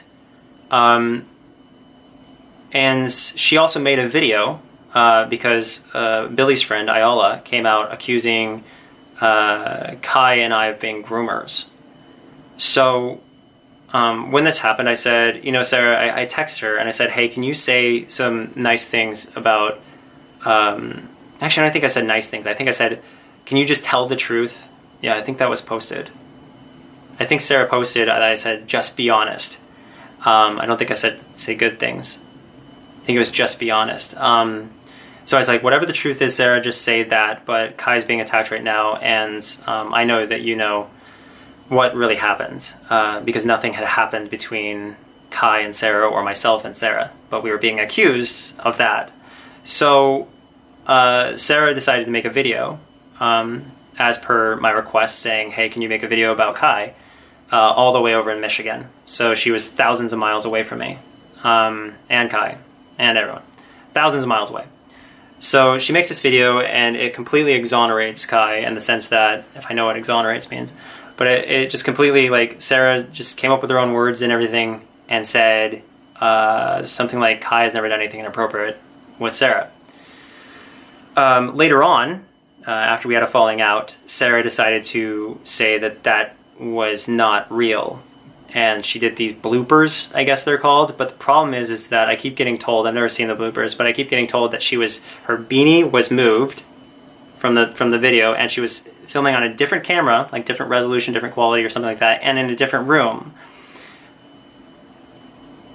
So that seems weird, you know, that she would change her story like that. And again, this is Sarah making fun of Ayala, making fun of Billy, calling them both horrible people for backstabbing Kai and so forth. Sarah saying she would never do that to Kai, and these people are awful and just seeking clout and liars. And Sarah called them a number of things. And so after Sarah did this, after Sarah said, you know, Kai would never do anything inappropriate about me, I went to Kai and was like, see, she's loyal. Like, she's a really cool, kind, considerate person, and she's not afraid to tell people what the truth is. And I started campaigning for Sarah, in the sense that I started saying, hey, we've always been trying to find someone for you to, like, have as your best friend, but I've also been looking for a polyamorous configuration. And so I was talking to Kai, and I was like, well, she's an adult, she can make her own decision, and she's clearly, like, maybe the one honest person that you've met, the one person who actually cares about you, the one person who this may work out with, because we had like such a struggle with Billy and things not working out because we felt like Billy would just like toss one of us under the bus, you know, like if things didn't work out with Billy and Kai, then Billy would say, oh, you should be with me. And if it didn't work out between Billy and I, then Billy would go to Kai and say, oh, you should be with me, like always trying to seemingly steal one of us. I don't know what was going on there, but Kai indicated to me that that's what was happening with Billy when we had a falling out, like a double agent or something. But no, Sarah was trying so hard to be with Kai, and I felt bad for Sarah because she was trying so hard and she was so heartbroken over Kai, apparently, that I felt like campaigning for her, because it was, in my view, I don't care about taboo. We were never guardians of her or anything like that, and I just felt like she really loved Kai. And if polyamory was something Kai wanted, and it was something I wanted, I didn't see why we should discriminate against somebody who was a literal adult, and not just brand new adult, but 18 and a half. So I did campaign, and I think that Kai kind of a little bit got there at one point where Kai was like, okay, maybe this could be a thing because Sarah really loves me, Sarah really cares about me, and Sarah's an adult, so I just don't see the problem.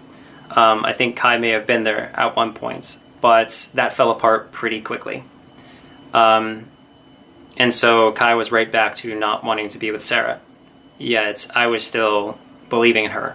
So it was a complex situation to be in, because like you had this girl whose heart is apparently getting broken again and again because she wants to be with Kai so badly. Anyway, skip ahead a little bit. She finally musters up the strength to go upstairs, corner Kai in the bathroom essentially, and just plant one on Kai. Sarah like just went, this is as it was described to me because I wasn't there, but apparently Sarah walked up to Kai and then just grabbed Kai's face and went, and then went like this, and then went, fuck! Weird, right? Well, it freaked Kai out, so things went, yeah, so things didn't work out there.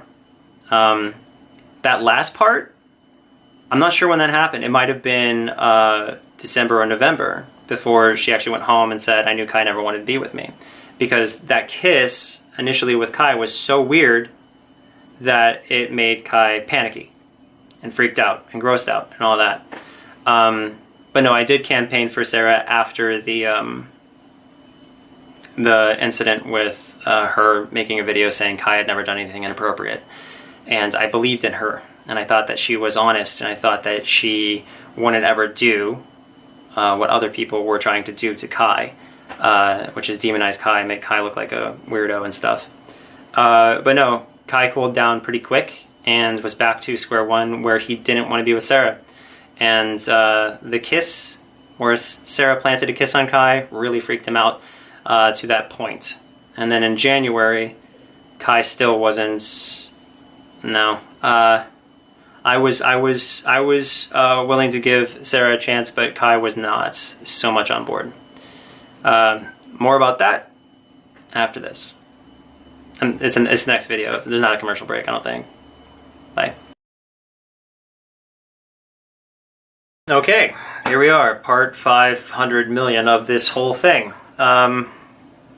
This is the intense stuff, the controversial part. And there was an NDA that was signed, but apparently it doesn't matter that the NDA was signed, because when we made that agreement, I guess the other person didn't mean it.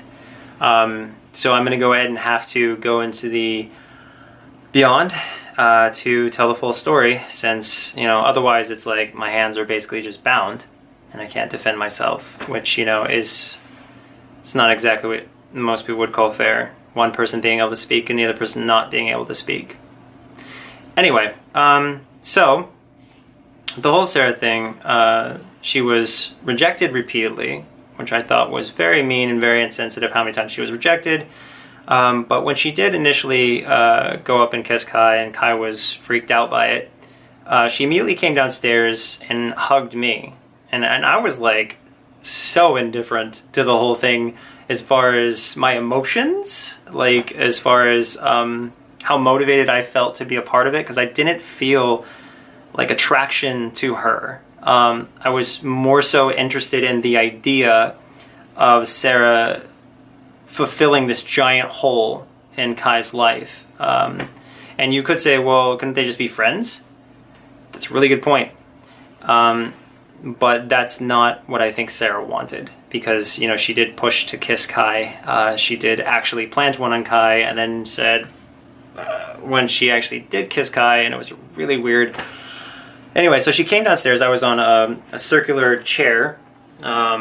You see in some of my old videos, we got rid of it since, but she came down and she just laid hugging me. And I was like, what? Like, I was like, I guess good job then, or whatever, because I was just really, it kind of felt like I was, and this is condescending and doesn't really like line up, but I felt like I was dealing with a drama that was beneath me. With the whole Sarah trying to kiss Kai thing, I just thought it was so stupid. Because that's not the type of relationship that I'm like, if you want to kiss somebody, you just kiss somebody. You don't make a big deal out of it for her and Kai in that situation. Anyway, so the first kiss that they ever had was probably around November and December. I say probably because it might have been later, not earlier. And then they had this discussion between them via text that was like, maybe Kai could trust Sarah to potentially one day be in a relationship, maybe not. And again, Sarah was 18 and a half when this happened, this conversation. And then it kind of fell apart, and then it kind of got pieced back together. And then I said, hey, Sarah, you know, we should probably do an NDA, so like if we ever have a falling out or anything, then we won't go around trashing each other, and we'll just be civil and adults about it. Whatever happens, because Sarah had now planted a kiss on Kai, and from previous situations that I'd been in, I just didn't want to hate that person. I didn't want to have, you know, legal beef or any beef with them.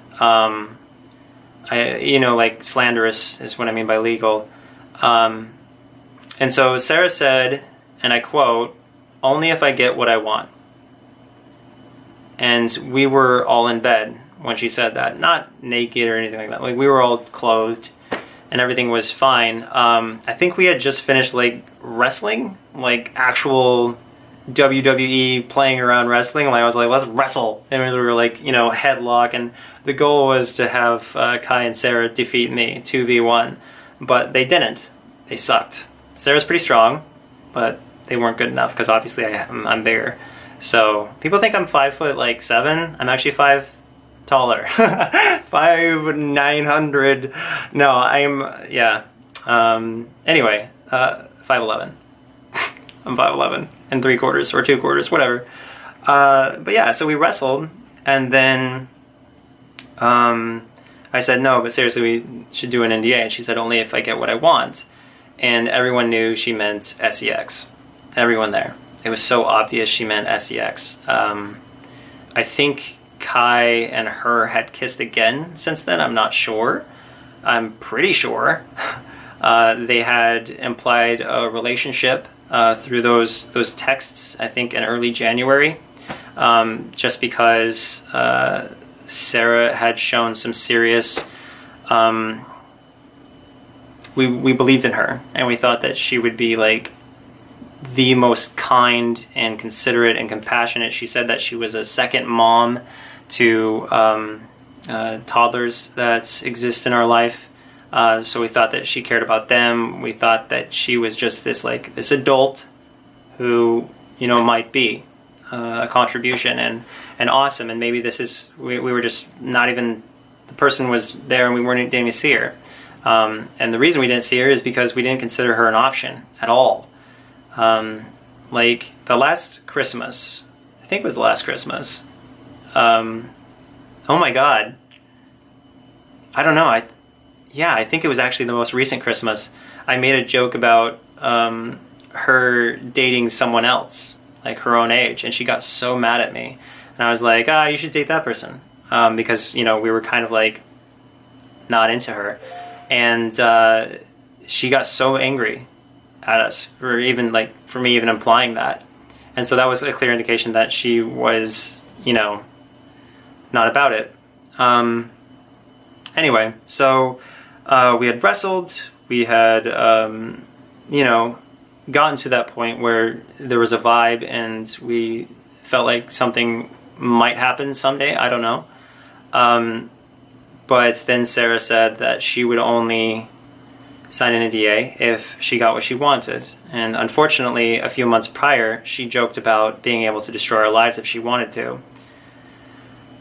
And that's sad, but I didn't take it seriously. I took it as a joke back then. I think she was like 18 in a few months. She's like, you know, if I wanted to, I could destroy your lives. And I was just like, ha ha ha. But that kind of got the gears spinning in my head, like maybe I should have this person sign an NDA because I don't want them going around saying horrible things. Even if, you know, if they're untrue, you could still take legal action because of the NDA. You know, if they were true, I just didn't know what she would be talking about. It was like that booty though, that comment. But I didn't want her going around saying, oh, that booty though, or anything like that. So, yeah. But as I've reiterated repeatedly, nothing inappropriate happened, I guess, outside that booty dough comment prior to her turning 18 and a half. She planted that kiss on Kai, and there wasn't anything else. I hadn't done anything. Kai hadn't done anything. But once she said, you know, I'm only going to sign this NDA if you sleep with me, was the clear message there.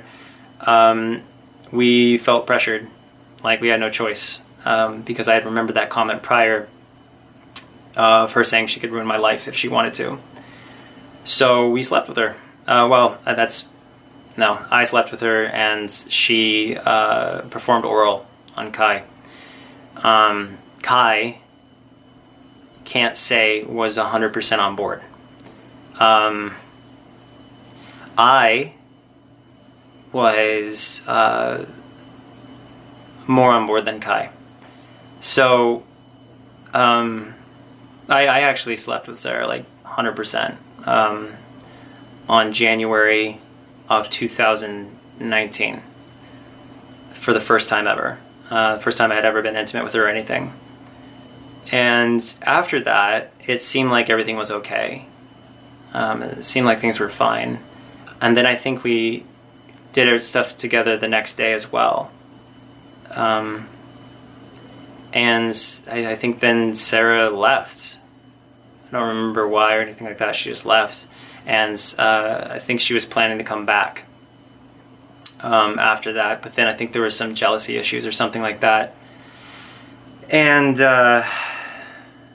yeah, eventually we got to the point where Kai had decided that he just didn't want anything to do with Sarah in that regard and wanted to go back to a friendship status because Kai didn't want to date Sarah. Kai didn't really even want to be with Sarah ever.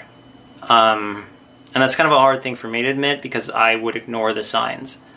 And it's really bad for me to admit that.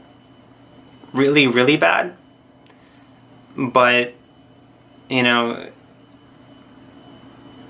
when you do something that's not good, it's important to be honest with yourself. So Sarah wanted to be with Kai. I wanted to be with Kai. Sarah wanted to be with me. I was fine with being with Sarah at 18 and a half. I didn't see the problem with it. If you can die for your country, you can sleep with someone. Anyway, but Kai, I don't think, wanted to be with Sarah. And Kai actually verbally told me that, I don't know when, I think it was after the fact, that he really just wanted a relationship with me and no one else. So there's a lot of guilt on Sarah and I. A lot. For what we did to Kai. And later on, I wrote Kai a really mean text telling Kai that Kai was a horrible person, that Kai took Sarah's virginity, which just isn't true. Kai never did anything to Sarah other than kiss back. It's literally the only thing that Kai did was kiss back. And Sarah went down there on Kai, and Kai didn't like that either. Kai just didn't want it. And so I say it again. Kai wanted to be with me. Kai did not want to be with Sarah. I was cool with being with Sarah, and Sarah wanted to be with me, as she indicated repeatedly, but Kai was pulled into something and maybe that's why Kai don't want me to talk about it. Maybe. There's a hint, because Kai went through something traumatic and horrible that he never wanted, so it seems, except for that very fluky period in, I think it was the beginning of January or late December, something like that, when he was just having a mood and texted some things about, maybe teasing the idea, but then just didn't want to again. And I would say that borderline makes Sarah and I very evil people. Anyway, so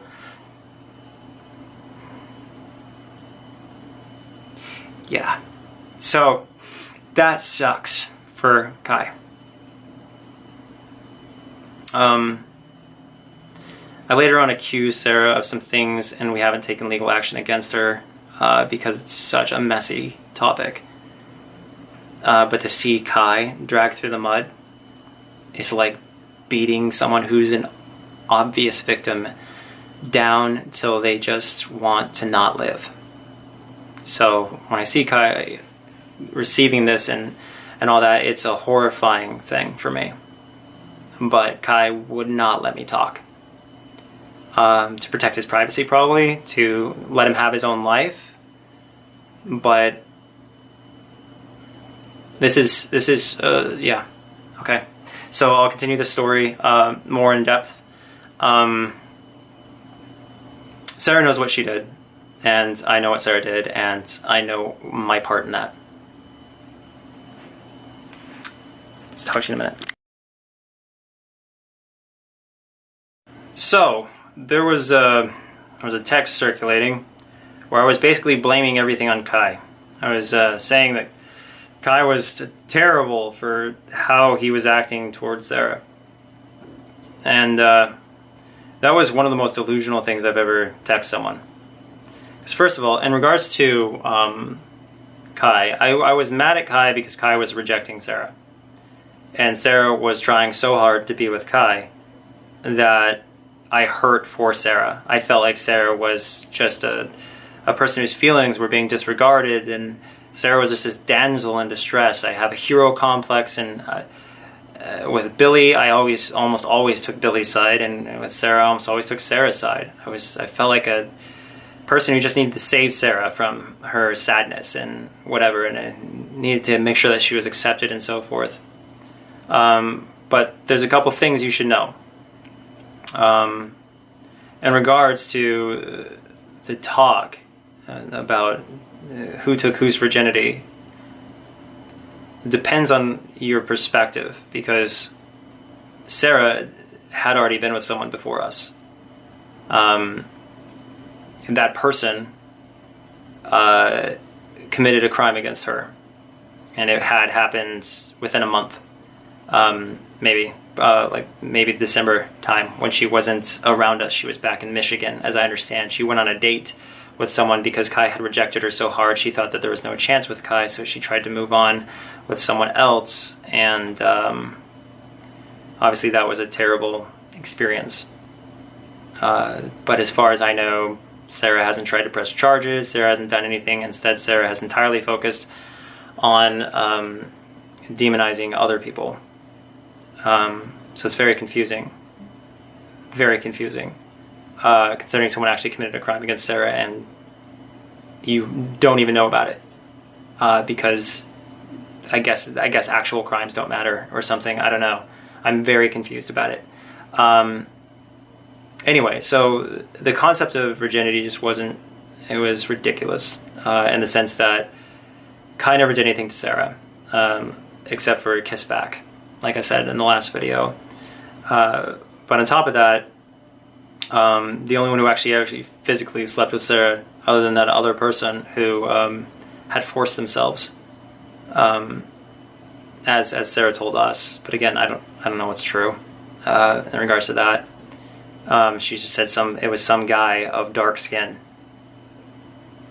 And I was just like, why don't you report it? And she didn't report it, as far as I know, which is odd because something happened to her earlier in her life and she did report it and she did get that person in trouble. So I don't know why she didn't do it with this guy. But anyway, so she said she had lost her virginity with that, and I said, well, your virginity is something you give away; it can't be taken. And so that's when you come into a theories or whatever. Well, it's all about perspective, I guess. But no, I had proposed to Kai that we try to work something out with Sarah, because Kai had rejected Sarah again and again, and Sarah was hurt, and I didn't want Sarah to hurt, so I kept kind of campaigning for Sarah for things to work out. And I was like, I was with her physically, early 2019. And I wanted Kai to be on board too, because we were all there together, even though Kai wasn't really doing anything, except for receiving what Sarah was doing to Kai. So Kai was kind of trying to make me happy by giving Sarah a chance, but it still wasn't working. Kai really just didn't want to be with Sarah. It was a pretty aggressive thing. Kai really just ever wanted to be with Billy. Like, on a genuine level, Kai only ever really loved Billy and only ever wanted to have a relationship that was legit with Billy. There was this one person that Kai rejected, and that girl didn't handle it well. That was a 26-year-old. Or no, she was like 22. She went to college in Canada, and she was really upset when Kai didn't want to be with her either, and I hadn't done anything to her. I hadn't been like intimate in that way. So that was kind of like a weird random thing that this girl got upset and then she left because Kai rejected her too. And it's because Kai's always been kind of obsessed with the idea of this perfect woman, and that was Billy to Kai. But Kai also has this idea that Billy never loved him, and that sucks. But maybe that was how Sarah felt, that Kai was the perfect person or something. And then you have conflicting stuff where, well, it's what I'm about to tell you. This is what conflicts with the Sarah thing and matches what she initially was said to have said from this other person. This other person said that Sarah had said that she was in love with me and that she would end her life because she didn't want to be on the bad side of me. She didn't want to be hated by me. She was such a huge fan, I guess. I didn't really see it because we were very rude to each other. Sarah was mean back to me. I guess I don't mention that enough, but she would give me back what I gave her. We used to trash talk each other a lot in video games. We actually made gaming videos together, and you can see her glaring at me and like trash talking me back from time to time. So we had kind of like a, just a friend thing. That was kind of, how you rag on your friends. Anyway, so Sarah was upset from the rejection from Kai. I was upset that Kai was rejecting Sarah, and so I proposed, what if I date Sarah so she doesn't, her feelings aren't hurt anymore, and as it works out with Sarah, you see if you can work it out too. Like basically build our way. Like you see Sarah in a functional relationship with me, you're comfortable with Sarah too, maybe you can be comfortable with everything, all of us. But I didn't propose this idea until we were trying to get with Kai again, both Sarah and I. We were both pushing to have it be a thing. And man, oh God. So Sarah and I would really, really like try to get Kai to be down with it and propose ideas and say, hey, this could work out because this. And Kai was just like, nope. And then we would just find a way to word things, and we try to get our way in and so forth. And Sarah would talk to me, have conversations about how to get on Kai's good side and how to get Kai to like her, and all these things. And we were basically strategizing how to get Kai to like Sarah. And eventually we got to a point where it seemed comfortable enough to that we kind of like just, I started kissing Kai, and then I would pull Sarah over to start kissing Kai too. And so Kai was no doubt caught off guard or something, and then I would make love to Kai, and Sarah would be intimate too. So it was really just like another. Sarah knew that it wasn't going to work with Kai. I think she figured it out faster than me, because she had communicated it repeatedly to me, but she would still try with me to make it work. And then after we all slept together that last time, it just felt weird after. We were like, Sarah and I were all about it, but Kai was just weird. It was all weird. And then I proposed to Kai that I just do the dating Sarah thing, and maybe Kai would warm up to it. And Kai eventually agreed to that and said, okay, you guys give it a week. But Kai's theory was that if Sarah was ever really Kai's friend, Sarah would never do this, because Sarah was starting to look like someone trying to steal me away. There was a point where Sarah was back in Michigan, and she texted me, or I texted her, I said, so when are you going to come up? And Sarah said, why don't you just come visit me? And I was thinking, this is crazy, because like, why would I visit you? You're supposed to be with Kai and myself. You're not supposed to just be with me. Not like that. And like Kai has to be somewhere in the picture for this to work, because I can't just date one person and date another person and have my whole life split, be pulled away from my marriage and so forth. It had to be a trinity, a perfect trinity. And it seemed to us that what we were doing was just trying to put in pieces that didn't fit and make something that we had with Billy work with this person, and it just wasn't. It was some abomination. And Kai knew it. I didn't know it. I was drunk on my own idealistic reinvention of Billy. I was like, we could make this work. We can make it could work. And Sarah was eventually just pushing for me, because she had been rejected that much. It came to the point where Sarah was allowed to come down, and Kai left. And the agreement was that Sarah and I couldn't do anything like actual sex. We couldn't do the junk to junk. But they didn't say anything about the back end. And I know this sounds crazy, but sometimes the truth sounds crazy. So nothing was said. I said I wouldn't put any junk to junk. I wouldn't actually like go inside anybody, and I wouldn't actually do things with anybody while Kai was away outside, kissing, and couldn't do anything orally either, mouth junk. So when Sarah was here, I proposed that we try junk to rear. And Sarah was immediately down. She immediately indicated, yeah, she'd like to try that. And she said that the guy who had forced himself tried to do that, but it was too clenched for him to successfully do that, so instead he did junk to junk.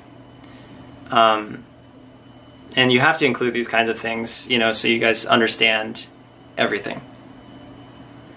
So the first time was in the shower when I went junk to rear, and we continued to do junk to rear. Sarah had complained that she couldn't go to the bathroom correctly because of junk to rear. And I apologize for that, but it was the only option as we had made an agreement. This all sounds highly dysfunctional, I realize it. But you don't really know how dysfunctional things are when you're in the moment. So the thing about Sarah is I've never heard somebody make noises of satisfaction or happiness or whatever as loudly as she had, which had told me that she was holding back whenever we were with Kai, because it was like a howling, like an animal just losing their mind, shaking the walls with howling. But we were passionate for like 2 days, and it fell apart when she said something that again indicated to me that she was not really interested in Kai at all, and that our relationship had nothing to do with Kai, because my whole goal was to make a relationship work with Sarah and then have it all come together. Since she was an adult and could make her own decisions, it just seemed like there could be a future in that. I wanted Sarah to not hurt. I wanted her to not feel rejected by us. I wanted to include her. There was a lot of good intentions, but you either die a hero or you live long enough to become a villain. Your good intentions oftentimes can wind up being very, very ugly if you live life and you tell your story the way it happened, you know? Life is so messy for a lot of people, but anyway, so we enjoyed each other for a little while, and then after the second day of her being here, I abandoned ship. We had like 4 more days of her being here, and I just couldn't do it because of 2 things. One, we went to see the movie Aladdin, the live action, together, and she kept trying to make out with me during the film, and I didn't want to, but she didn't seem to care. And then after the film, she guilt-tripped me for not making out with her, and that really, really turned me off. I was like, this is really weird, because you keep acting like I'm just your solo boyfriend, and we're supposed to be talking about Kai, we're supposed to be thinking about Kai and building that relationship with Kai and making things work with Kai, and all you seem to care about is me, and you don't seem to care about Kai at all. And then there was a moment where I would put my hand like this in front of junk, okay? So junk couldn't go in, but I'd be on the exterior of junk to junk, so my hand was preventing me from going in, but the tip still there. And she said something that really, really bothered me, because it was like things aren't for sure yet, but we're still gonna risk stuff. She told me to go inside her, like impregnate. Sarah told me to essentially impregnate her when there was a risk of that. And I was thinking, you know, we haven't talked to Kai about this. This is crazy that you didn't consider Kai. So when Sarah told me to impregnate her, or at least do the thing that impregnates people, when I was around junk to junk, and when she was trying to make out with me in a theater when I just didn't feel like it, I wanted to watch Aladdin, because it's actually a really good movie. If anyone hasn't seen Aladdin the live action, I made fun of it, but it's actually really good. I got really disheartened because I realized that she did not care about Kai at all, and that if she cared about Kai, she would have never asked me to try and impregnate her, and she would have never, thrown a bit. Well, that's the different issue. Throwing a big fit about not making out of theater is a different issue, but that made me uncomfortable. And then she said it might have been in the other order, but those 2 things made me uncomfortable, and the one indicated that she didn't care about Kai at all. And then later on, she tried to out Kai for smoking marijuana, even though Kai didn't. According to Kai, Kai was just in the room. But she tried to trash Kai to me to separate us. She tried to split up our marriage. After I had told her that I didn't want to sleep with her and I didn't want to be with her because she had freaked me out with the impregnate me, go inside me thing. So you guys probably didn't hear that story. Kind of key information. She said after I broke up with her after the second day of her being here that I was just trying to be with her physically. Like all I cared about her was the physical. And I said, if that were true, why did I cut it off a third into you being here? Why didn't I wait till you were going to leave if I was really only interested in doing physical things with you? And something else that kind of stood out is just that we kissed out of sync. And some of you guys know that, what that's like. But Kai and I always kiss in sync. And when Sarah and I kissed, it was like, I was like this, and then Sarah was like, it was just weird. We weren't meant to be together on a genetic level, probably. Anyway, so we had a falling out, and Sarah, you know, I told her that she had RAPED us, ED, yeah. I told her that she did that when we had an argument because I didn't want to be with her. And she said, how? And I said, well, because you forced us to sleep with you because you said you want to sign an NDA unless we did. And she said, well, sorry for RAPINGU, and then walked off. She came back a little while later, but yeah. So, I'll continue this story later.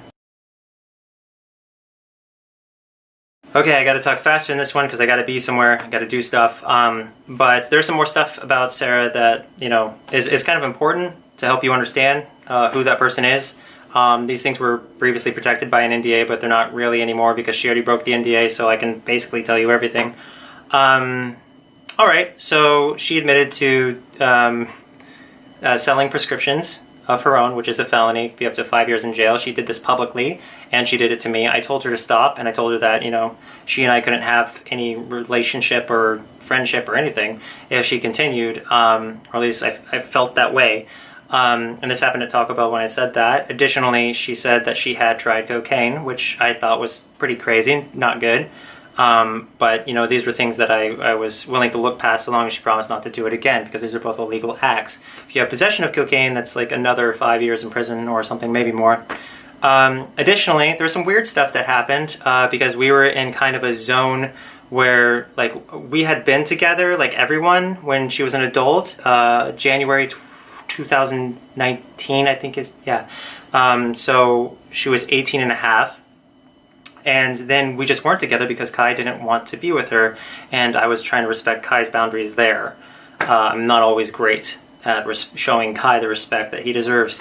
Anyway, so the way she would get around it is she would like have me come lay next to her in the room that she was, and we wouldn't be doing anything, but she would ask me to choke her, like with my hand, choke her neck.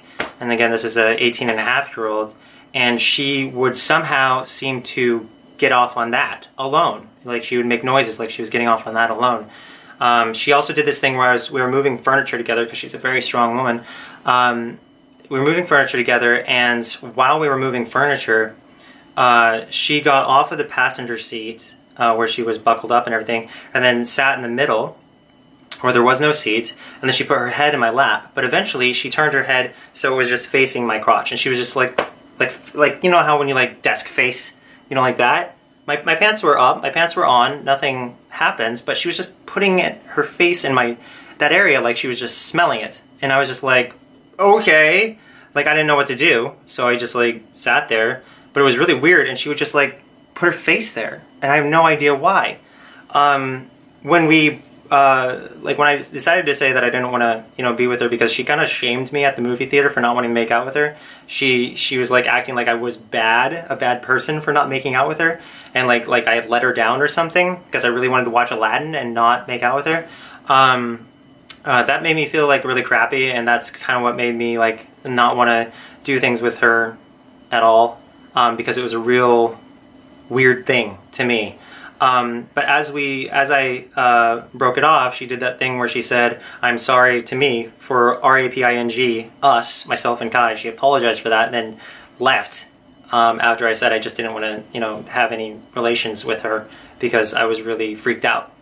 That night, I remember, or maybe it was the next night, I remember locking myself in the garage so she wouldn't kill me when I slept because I was afraid of the hostility that it's kind of like if you like her, she's your best buddy.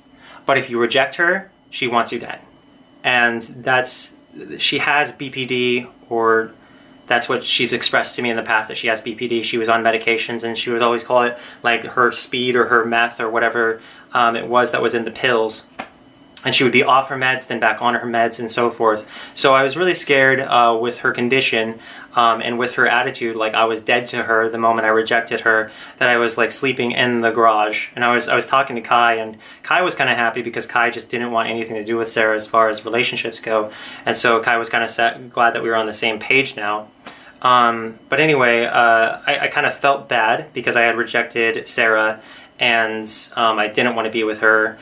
And I knew that might have a negative impact on her, so I think I offered to take her to eat food or something like that. And on the way home from one of the things that we went to, that's when she accused Kai of smoking marijuana and committing crimes and all that. And I called up Kai, and Kai's like, dude, I hotboxed. I was in the same room as hotboxing.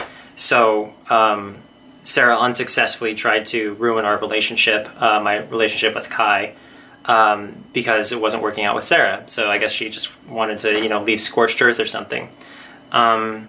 Anyway, so I took Sarah to the airport when it was appropriate to take her to the airport, and she cried, and I had my arm around her, and she was crying into my shirt, getting my shirt all moist from her tears, and I just said, I'm sorry it didn't work out, but I do love you, I do care about you, and I wish you the best, and I'm sorry that we just can't be a thing because this is just really not working. And she's like saying that she just wanted to know what it was like to have a boyfriend, and that again triggers me because it's like, you were not supposed to be here for me. You were supposed to be here for Kai. You were supposed to make Kai's life better. It wasn't supposed to be about me. It wound up being about me, and I didn't like that, and that's why I bailed, because I realized that all she wanted was me. And it goes all the way back to when she told that person that she was going to end her own life, because she thought that I hated her, and she was such an overwhelming, like, in love with me situation. And I didn't believe that person when they said it then. I was just, like, skeptical because I didn't know the person that well who said it. But then when the things matched up later on, it became a reality to both Kai and I that she was really only doing everything she did involving Kai to have something with me. And I would say that's like a ridiculously egotistical thing to conclude or anything like that if she hadn't had this huge history and this consistent behavior throughout everything. In previous videos, I think I accidentally said that she was 19 and a half, not 18 and a half. Through the years. Sometimes I'm bad with numbers. But no, it was 2018 December, not 2019 December, so she would have been 18 and a half when she made that video about Kai and texted me saying Kai's totally innocent, made the video about Kai being totally innocent, and she contradicts later on, says it's a totally different story, and did that bloopers video with the hat adjusted in the wrong room with the wrong camera and all that stuff. And people believe what they want to. So I don't think I have too much more to say about this whole thing other than it's really crappy that this all turned out. And if Kai does in fact move forward with leaving me, as he indicated, then I am just going to be with a love doll. I plan on never dating anyone ever again. Not marrying, not doing anything, because I've learned that when you dump somebody, like I've broken up with every single person who's going after Rage Fest. Like everyone I've dated who is mad at me right now, I've broken up with. And I broke up with them either for lying, for committing crimes. I think that's actually the two biggest things. Oh yeah, and cheating on me and getting pregnant with someone else's baby. That's kind of a big thing. So if these people really had a problem with me, I feel like they should have talked to me about it or maybe dumped me. I know that my life isn't the most functional, but Bobody's nerfect, right? Pobody's nerfect. Pobody's nerfect. So when I see all these things online about this crazy, people keep talking about kids. There's no kids. Like there's no crazy ring or anything like that. All these years are encompassing. All these events are encompassing. Like I was with Billy off and on for months. Sarah was around our house as a friend for months. And we have numerous witnesses. My mom, our nanny, people I've worked with, a number of people have seen everything, and so I'm sitting here going, this is all one big crazy circus because I didn't talk. And I didn't talk because I was threatened to be left by my spouse. My spouse said that he would leave me if I made these videos. And he has his reasons. I think it's because he doesn't like drama and he doesn't want to discuss any of this because he doesn't feel it's anyone's business. I, however, take a different route because I feel like the truth will set you free. So, not sure what else I'm going to say from here other than I don't know why everyone is so retarded, because this has been one of the most retarded experiences of my life. If it is wrong to reject somebody until they turn 18 and a half and then not reject them anymore when they're pursuing you, I don't know what to tell you. That is not a crime. It's weird to be in polyamorous relationships in general, but if someone's 18 and a half and you're not their dad, you're not their mom, you're not their aunt, you're not their uncle, you're not their brother, and they're not their sister, you're not legally connected to them in any way, I just don't know what you people want. But one thing I will say is that I am tremendously sorry to my spouse, who I have, I've just been so unfair to him, and he's paying for my bad decisions, and I'm sorry to him. Hey guys, I have some questions, and I'm hoping Mr. Hansen will answer them. Maybe live, if he could answer these questions live. So Mr. Hansen, if you're watching, stop watching, start your live stream, and go ahead and answer these questions live. First off, I want to seriously know, where do you get your numbers for anything that's going on? We have this situation where I dated someone named Billy. She was 19 when I dated her. I dated someone named Sarah, who was 18 and a half when I dated her. I dated someone named Shiloh, like over 8 years ago, in 2011. And that was from 17 and a half to 18 and a half. That was legal. The other relationships were legal. And those seem to be the only relationships that are actually real that you've covered on your show. So what I'm wondering is, what are you doing? You used to be somebody who went after people who preyed on children. You know, like a 12-year-old. Somebody would try to find a 12-year-old online, and you guys would bait them. They'd show up, and you'd arrest them, because obviously that's definitely what they were into. They actually tried to do stuff with a 12-year-old. With me, you're talking about me dating a 17 and a half year old when I was 24. And when she was 18 and a half, I broke up with her for cheating on me and getting pregnant with someone else's baby. The age of consent was well within that range, especially since she was Canadian and I'm from Washington. But she never crossed borders or anything like that for any purpose. When she was 18, we came back to Washington. So I'm very confused about what crack you're smoking. It's one of the most bizarre and dumb things I think I've ever seen in my life is watch a 60-year-old man obsess over someone online who did nothing wrong.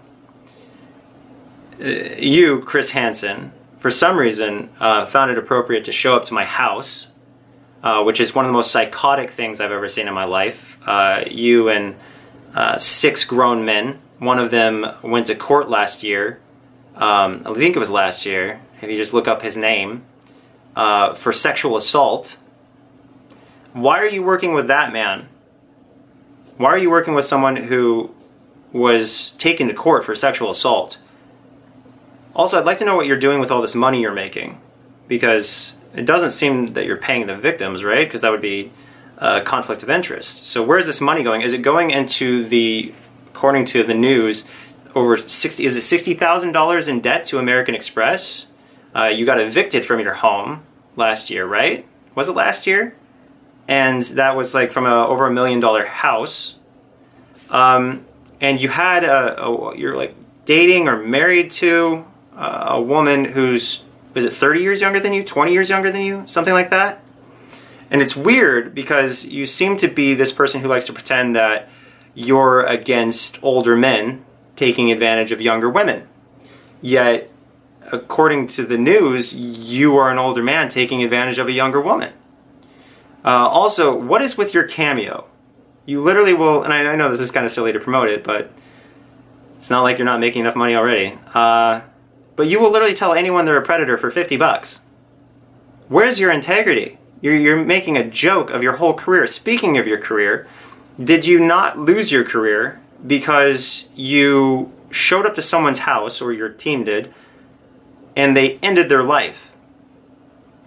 And then you show up to my house with my family inside, you disgusting freak. Like, what kind of nut job goes from someone ending their own life, and you guys got sued and lost $100 million, by the way, according to the news articles. You go from one man ending his own life, and you think, yeah, I should keep showing up to people's houses. Like, in some people's opinions, you're a murderer. Because what you did is you caused some dude who knows what he was going to do with whatever he was doing online. He didn't show up to the house. He didn't try to actually sleep with a minor of such a young age. And then he ended his life because of you. And instead of, like, I don't know, changing your career field, doing something where you don't end people's lives for a living, you instead try to show up in my house and ignore 3 no trespassing signs. Which, by the way, when you're within 50 feet of those, you're trespassing, which is a crime, which could put you in jail for 90 days. You didn't think about that, did you?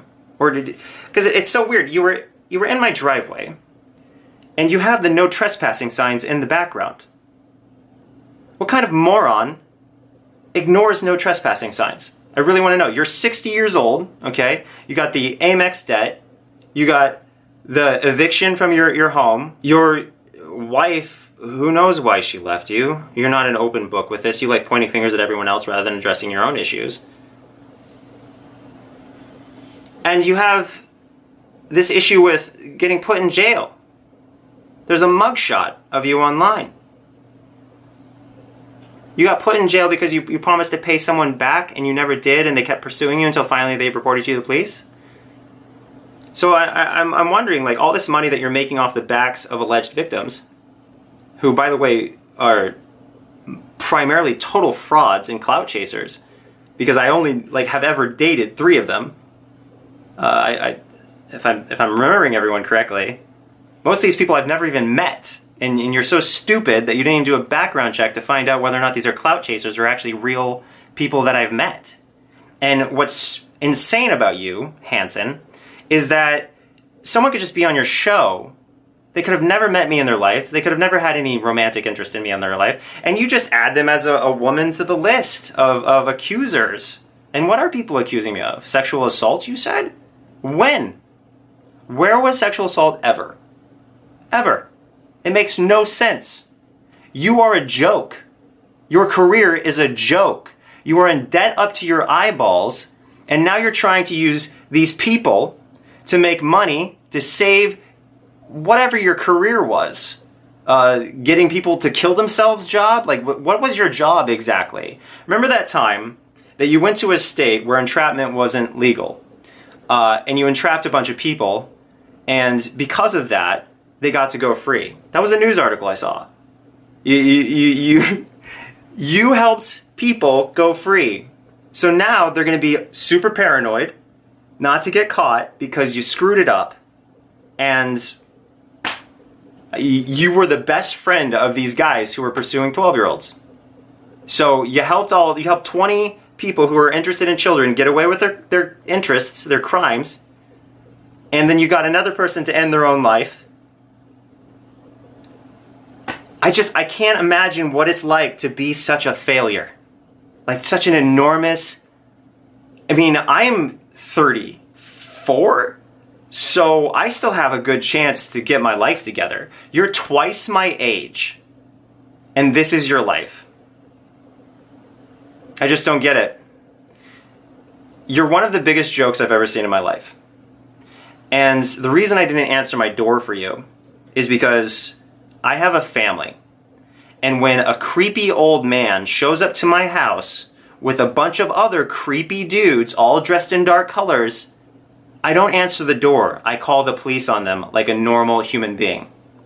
But you would rather hang out with people who are taken to court for sex crimes, and you would rather have to fire your own employee, apparently Vince, who I guess converted your Facebook and your website to outing you for allegedly paying someone to dox me. I just don't know what your life is. You seem like one of the most corrupt, hypocritical people I've ever encountered. And it's amazing because you're so old that you would think you would have learned by now. Anyway, the reason I won't go on your show, I offered you an opportunity to pay me $350,000 to go on your show. That fee is now $600,000 because you are the most pathetic disgrace of a journalist I've ever seen in my life. The problem with you, Mr. Hansen, is that you don't know what journalistic integrity is. There's a little thing called bias. And when you ask leading questions, like with Sarah, I was told that you said that because she's been watching me since she was 12, I guess, then that means that she was somehow groomed since she was 12, when she was in fact never groomed at all. But you don't care about facts. You don't care about the fact that Sarah tried to marry someone so they could get their green card, which as I understand isn't exactly legal. You don't care that Sarah admitted to doing cocaine. You don't care that Sarah admitting to selling prescription drugs. You don't care that Sarah has repeatedly made statements about a laptop that makes absolutely no sense, as that's a laptop that never belonged to me. And the last person it actually was used by was somebody who doesn't even live in this house. Additionally, the chain of command of that laptop was the worst thing ever. First, it was allegedly turned into a police, right? And then it was allegedly back in Sarah's control. And then it was allegedly sent off to you guys. And then it was allegedly sent back. And now it's allegedly with the police again. That is the most garbage piece of... You can't even call that evidence. Because first of all, was never my laptop. Secondly, last person who owned it wasn't myself or Kai. Or last person who used it as their own was neither myself or Kai. And then it was sold to Sarah. And then you guys just passed it around. It's so bizarre that you think that something like that would even remotely hold up anywhere. And above all, Kai doesn't even like porn of any kind. Kai's not into that. Like, I've never once caught him looking at anything. So when you try to base your whole case on a laptop that is dirtier and less credible than your career, I don't see where you're going with this. But yeah, you can keep talking to people who have no evidence conveniently. You can keep doing everything you're doing. That's not my permission. I'm just saying that this is a free country. But I'm sitting here and I'm watching an old joke pretend that he's still a credible journalist. And I'm watching people take you seriously as well. And I'm wondering when the normal face is going to wear away and people will see the clown paint underneath. But if you could answer all those questions, I'd appreciate it, because as I understand, you going to jail and you having enormous debt to American Express and to the person you had to sell, I guess, your boat for to pay back, and your eviction and so forth, I just feel like those are maybe things that you should talk about how your whole life is in shambles, and that the only thing that you have going for you is a bullshit case against a YouTuber who the worst thing he did was fucked an 18-year-old. Yikes, bro. But yeah, to everybody else, there's more videos coming and whatnot. I just wanted to give a shout out to the creepiest motherfucker to ever show up on my doorstep. How weird is that? Fly across the country just so someone won't answer the door for you. They'll call the cops on you, and the cops will wait for you to leave. Anyway, we'll see what happens with that no trespassing thing. It is illegal to be within 50 feet of no trespassing signs, which you and your whole crew did, so I guess all y'all might be going to jail. We'll see. And, you know, that's an actual crime. I don't know if you know the difference between real crimes and made-up bullshit, but real crimes are where you actually violate the law and then you get arrested for it. Okay? I don't violate the law because I'm a former U.S. Air Force cop. I don't know what you are. If you served your country, awesome. I don't know. But now you know what I am, which is not willing to lie down and take your horse shit so you can get more ad revenue and get more donations from people who have no fucking clue what's actually going on. But just a little heads up. Billy, I dumped her because she lied, and I dumped her because she did illegal drugs. Shiloh, I dumped her because she cheated on me and got pregnant with someone else's baby. Sarah, I kicked her out of my life because she went all crazy on me, and I was uncomfortable with all the illegal activities that she was taking part in. Is there anyone else? You said there was 12. That's kind of a shitty case if you think about it. It's just those 3 people? 3 people that I broke up with over 8 years? The fuck? What's up? I want to pointlessly discuss the legal case. I went and I filed anti-harassment protection order against 2 individuals. One of the individuals has been harassing me for the last 8 to 10 years. He deleted earlier videos, but it's been going on and on and on and on. Like, my whole life is like this guy's obsession. And it's kind of crazy how obsessed he is, because it's like, bro, don't you have like anyone else to think about? Because I'm on this guy's mind, no doubt, 24/7. It's one of the creepiest, weirdest things. And something that he's been doing as of late is basically documenting every aspect of any interaction he has in my world, because every single time he does, he gets a butt ton of views. In fact, the guy just made like 20 grand for attorney's fees on a case that I dismissed. You guys paid some dude 20 grand to show up to court and hear that I dismissed the case. Numbskulls, okay? You didn't even need to. Let's just, okay, you're making hate videos about someone online, right? Let's say you're you, a regular person, unless you're that guy, in which case you're a fucking disgusting creep.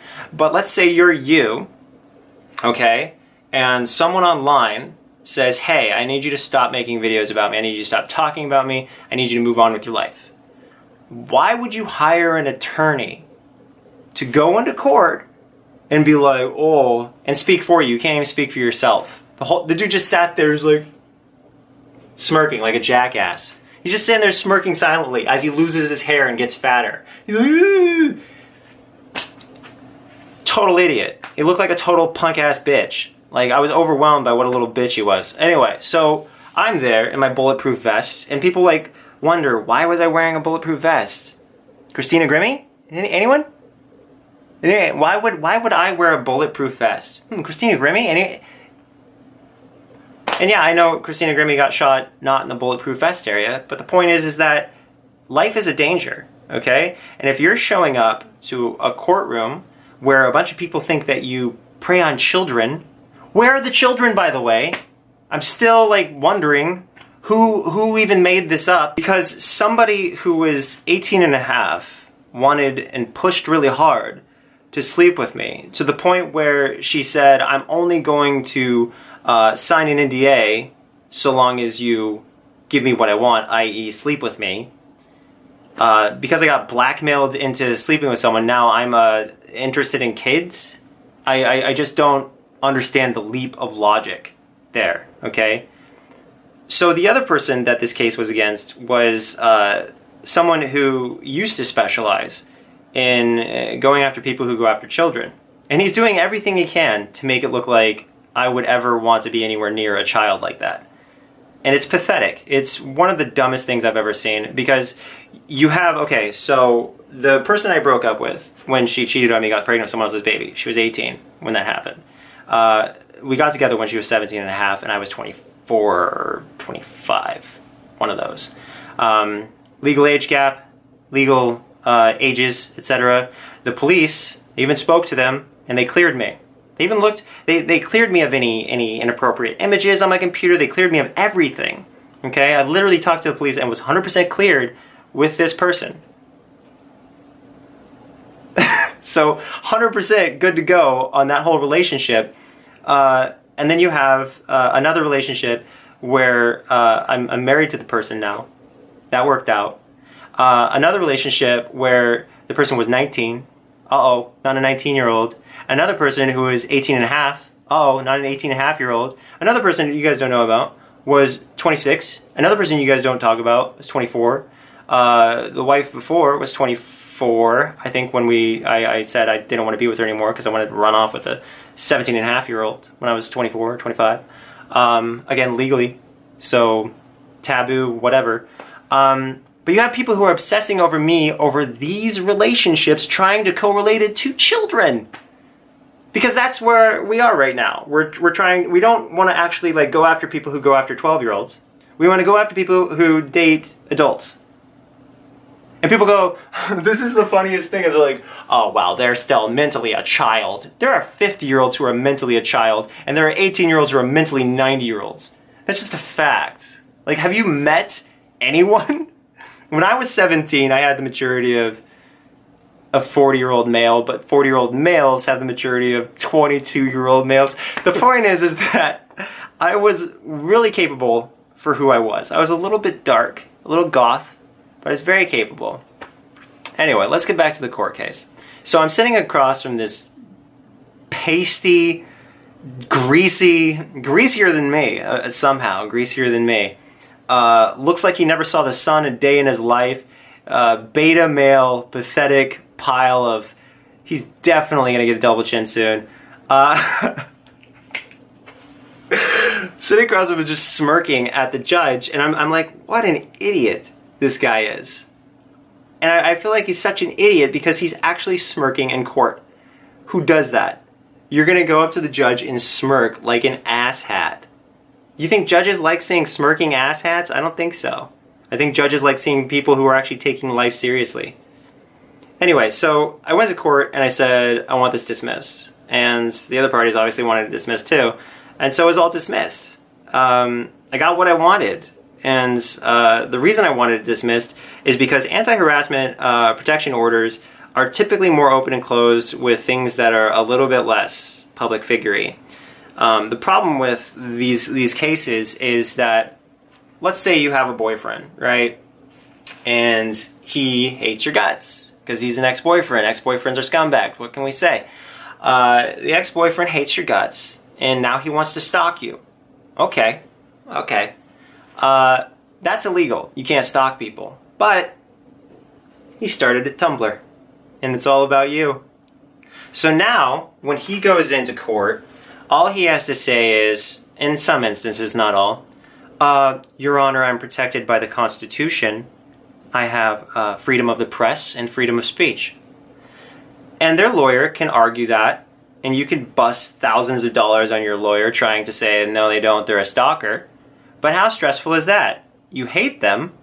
You wish they were never in your life. You don't want to deal with them for another second. And now you have to argue the Constitution?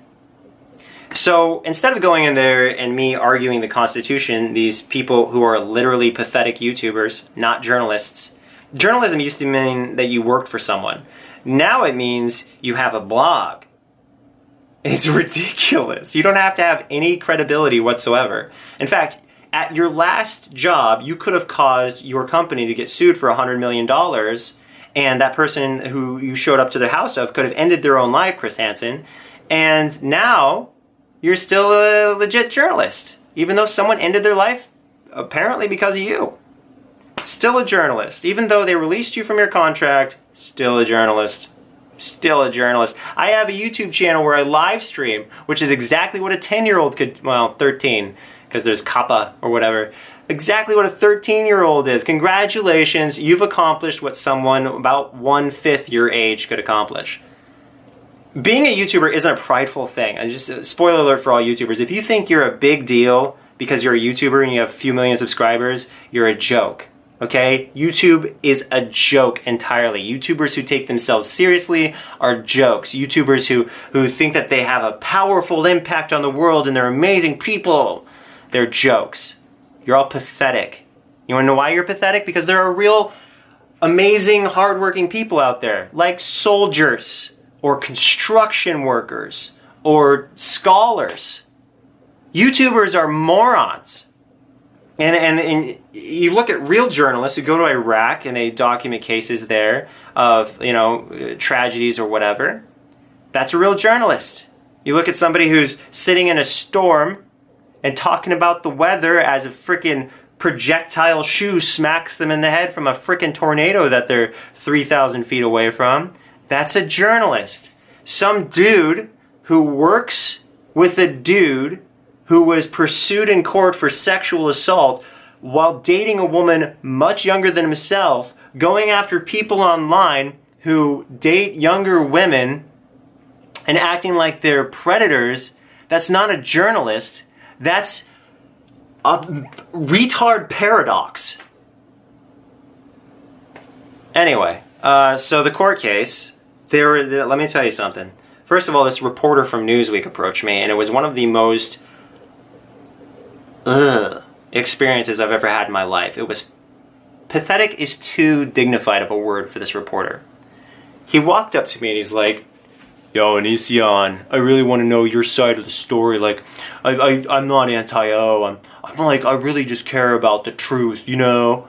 And I did not say a word to him. I was looking at my phone. And he keeps talking to me. He's like, "Okay, I get it. You know, you don't trust me, but you gotta know, you can trust me."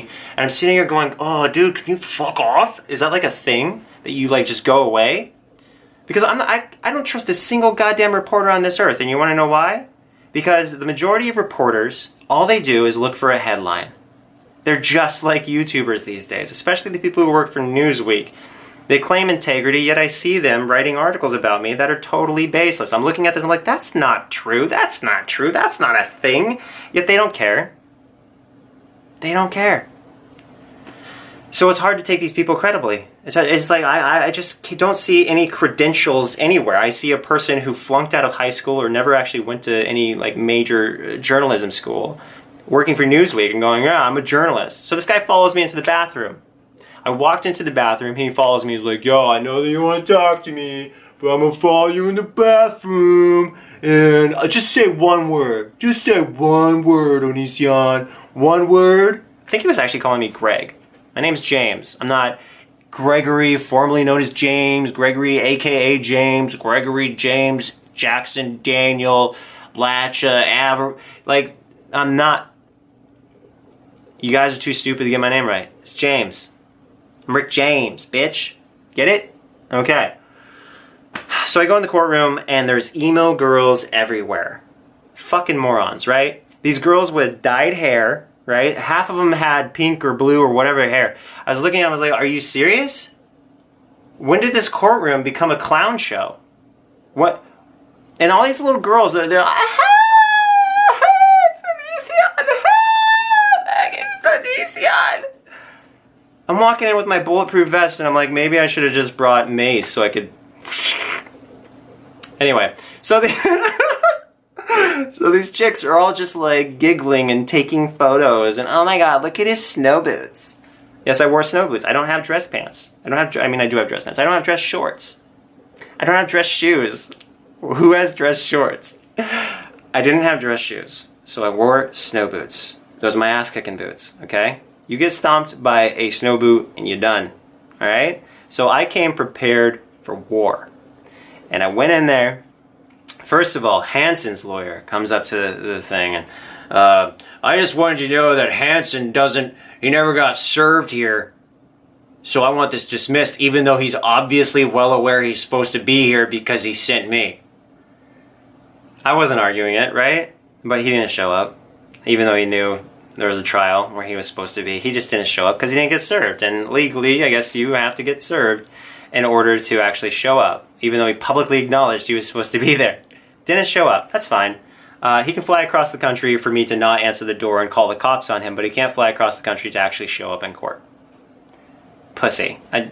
Moron. Douchebag. What is your money going towards exactly? All the money that you guys are donating him, what is it going towards? Because he won't even fly to show up in court. What is he spending it on? His Amex debt? That's in the news? His other debt that he got arrested for? To get his evicted home back? What is the money going towards? Exactly. Anyway, you guys don't realize you're getting played because you paid someone $20,000 for apparently $2,500 of attorney's fees, which probably didn't cost that much because the case was open and closed. The attorney wasn't even there for an hour, most likely. So you have little pussy boy who has an attorney talk for him. I'm speaking for myself. I communicate to the judge that I got legal advice, and the legal advice was for me to take a different legal avenue. I'm taking a different legal avenue. I literally am right now. And then I walk out, and some dumb hoes follow me in the elevator. Some dumbass bitches. They're like, this girl is in the elevator, and she's like sitting next to her fucking sugar daddy who looks like a fucking blimp, a big old beard and a blimp. I don't know. I don't remember him exactly, but he was fat. So she's holding up the camera, because she's a little midget, and she's holding up a camera, and she's like, hey, having a good day? And I'm just standing there like, oh, these fucking stupid assholes. I'm just like silent. Because, you know, if I say anything to them, it'll just wind up being some tee-hee-hee bullshit. And so I don't want to talk to them. I don't want to have a conversation with them. I had sunglasses on just so I didn't have to look the dumb bitch in the eyes. What a moron. She's just sitting there going, I'm filming you point blank in an elevator. Second floor happens, right? Elevator opens. As I recall, nobody got out. Bitches are going to follow me all the way to the first floor. Elevator closes, and then we go to the first floor. You're sitting there as me, right? You're just like standing there, there's bitches all around you. There's like, I don't know, 4 or 5 chicks in the elevator. And they're all just like, you know what they're there for. They're there because they just want to be in your presence. They want to see the circus. They want to see the show. They are the clowns in the circus. And you're standing there and you're like, I'm surrounded by fucking idiots. Idiots. Because what are those people really there for? They're there for me to do what? Like Hanson, when he showed up to my house. He was like, oh, I'm really surprised that all those obviously fake videos weren't real because I'm a boomer. Can you guys just start saying, okay, boomer? Like, this is the most appropriate time to say, okay, boomer, when you're dealing with an actual boomer. 60 years back, 2020, 40 years, 1960. Not exactly, but pretty much. Anyway, yeah, so court was stupid. It was dumb. I didn't have a good time to answer that person's question. I went and treated myself to Taco Bell, took some people out to a restaurant after, because I didn't have an attorney. So I saved a lot of money not having an attorney. All in all, didn't spend much money. I know you guys spent a shitload of money. Why? You could have done it for free. That's what's amazing, is like, you hire an attorney to make it so you can still harass people. What kind of lowlife does that? If somebody took me to court for anti-harassment, knock on wood, but if someone did that, you know what I'm going to do? I'm just going to not talk about them. I won't talk about them. It's fine. I know I gave some people ideas, but I don't have to talk about you. I can move on with my life, okay? But you got to realize that when you file an anti-harassment protection order, you can't talk about that person either. So it's kind of like a mutual contract to just F off forever, you know? And that last thing I just said is speculation. I don't know what the actual rules are, but I'm pretty sure you're not allowed to talk about the other person because otherwise they could take you to court and say, hey, you're, you know, instigating. And then you have more problems. Just a guess. I'm not sure. But long story short, I think it's really creepy that anyone would fight an anti-harassment protection order. I think that says a lot about the person because I don't understand why it's so hard to just leave people alone when they file an anti-harassment protection order against you. A lot of people for some reason think, oh, someone said leave me alone, I should bug them more, and that is someone who's called a harasser. fits the definition of harassment. But not everybody is sane. Not everybody is reasonable. Not everybody leaves people alone when they ask to be left alone. So I guess we just gotta keep going at it. And people gotta keep making money off me and cashing in and making their whole channels the Onision channel. Because it's not just my channel anymore. I own all these channels. Alright? They get the revenue, but I get all of the FaceTime. Because they think about me when they go to sleep, they think about me when they wake up in the morning, and they make their whole job is me. And, you know, I gotta say, fuck you. That's so a waste of your life. I don't know how you could be so stupid as to waste the most precious thing you were given, life, on someone you don't like. What a moron. Anyway, court was stupid. And all the people who showed up, those emo girls that showed up, get a fucking haircut and dye it a normal color. Alright, so someone named Kelly wrote me. I asked her to go through one of the videos, many videos about me, and just tell me what the accusations were, because I'd like to address them, because it's easy and fun for me. They say at 4 minutes 35 seconds, someone claimed that my ex-girlfriend was having a seizure and that I was the cause of said seizure. How could I be the cause of a seizure?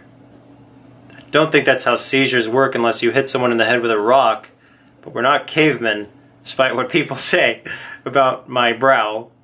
They go on to say that I was the cause of seizure and that I was also abusing her by not calling an ambulance and instead recorded her for a YouTube video. She was faking the seizure. Next. She had done that many times before, at least twice before. There was this one time where I said, hey, I'm gonna call an ambulance, okay, I'm calling an ambulance. Well, I'm calling an ambulance right now, I'm calling it. And she pops up, snaps out of the seizure like that. Some people are like, you gotta meet them to understand. A lot of you have met people like that, you understand, but it takes a life experience to understand what these people are. At 6 minutes, they claim that I allegedly groomed an underage person. That's not a thing. Grooming isn't telling someone they're a CUNT. That's not a thing. That's like brushing your hair with razor blades and lemon juice. That's not... Nobody's getting groomed that way. At 7 minutes, 38 seconds, allegedly they say that I target vulnerable people. That makes no sense. And the reason it makes no sense is because, like, first of all, what's the basis of this statement? Are you saying all these people are just damsels in distress? Like, they're just, like, incapable of defending themselves whatsoever? They're incapable of standing up for themselves? Because if you don't know, Sarah got put in jail, or, yeah, as I recall, she told me she was arrested for beating the crap out of a grown man. Okay? So, no, not vulnerable. Actually scary. So scary that I spent the night in the garage one night because I was afraid she was going to murder me. Okay? I'm talking full gremlin face. You got to be there to know these things, but people like talking without knowing, and then they call themselves reporters. It's retarded. 8 minutes, 31 seconds, they claim that my spouse has sent and received explicit photos of... No. Ew. Kai hates PORN, just like not into it at all. And it's interesting, like, here's the thing, here's what's funny, okay? So people make these claims, and then they got no evidence. If you're gonna make, okay, you don't need to donate $20,000 to some a-hole for legal fees. You don't have to do anything. All you have to do is have legitimate, concrete evidence, and that's how you handle things, okay? But nobody does that because nobody has it. And I've seen people threaten to fake evidence. There's literally screenshots out there of people literally saying, oh, we should just create evidence, like deep fakes or whatever. And so now you have all this manipulation and all this contamination of a case that you guys, if you really wanted something done with it, you should have talked to a lawyer and handled it privately. But then you have people going in live streams, again, contaminating everything. And now you're just sitting here with your thumbs up your butts. Because now there's too many third parties who have too many biases, who have too much potential to corrupt everything. It's a joke. It's just this big, massive circus where people don't understand due process. They don't. Anyway, on the next thing. They say... At 8 minutes, they say that two people argued over who was going to take someone's virginity. That is... I don't think retarded is a good enough word for that. Who argues over taking someone's virginity? No one. No one's gonna do that. Unless you're talking about past tense. In which case, it's a totally different message. Like, I didn't take her virginity, you took her virginity. You know, which in reality no one did. The person who did it was the person who had forced themselves on her, which happened like a month, like around November or December of 2018, about that time, because we were all kind of like not hanging out, and Sarah thought that, you know, there was no chance with Kai. So Sarah wound up dating someone else, and then that person took advantage of her and violated her, and she didn't go to the police about it, I guess. Instead, she decided to go on live streams about people who did nothing wrong. So that's weird to me. But no, nobody's fighting over someone's argued over, fighting over. Yeah, it's all about context there. But that's the answer to that question. And Kai did nothing. Kai just laid there and received people and wasn't even about it for the most part. It just was not.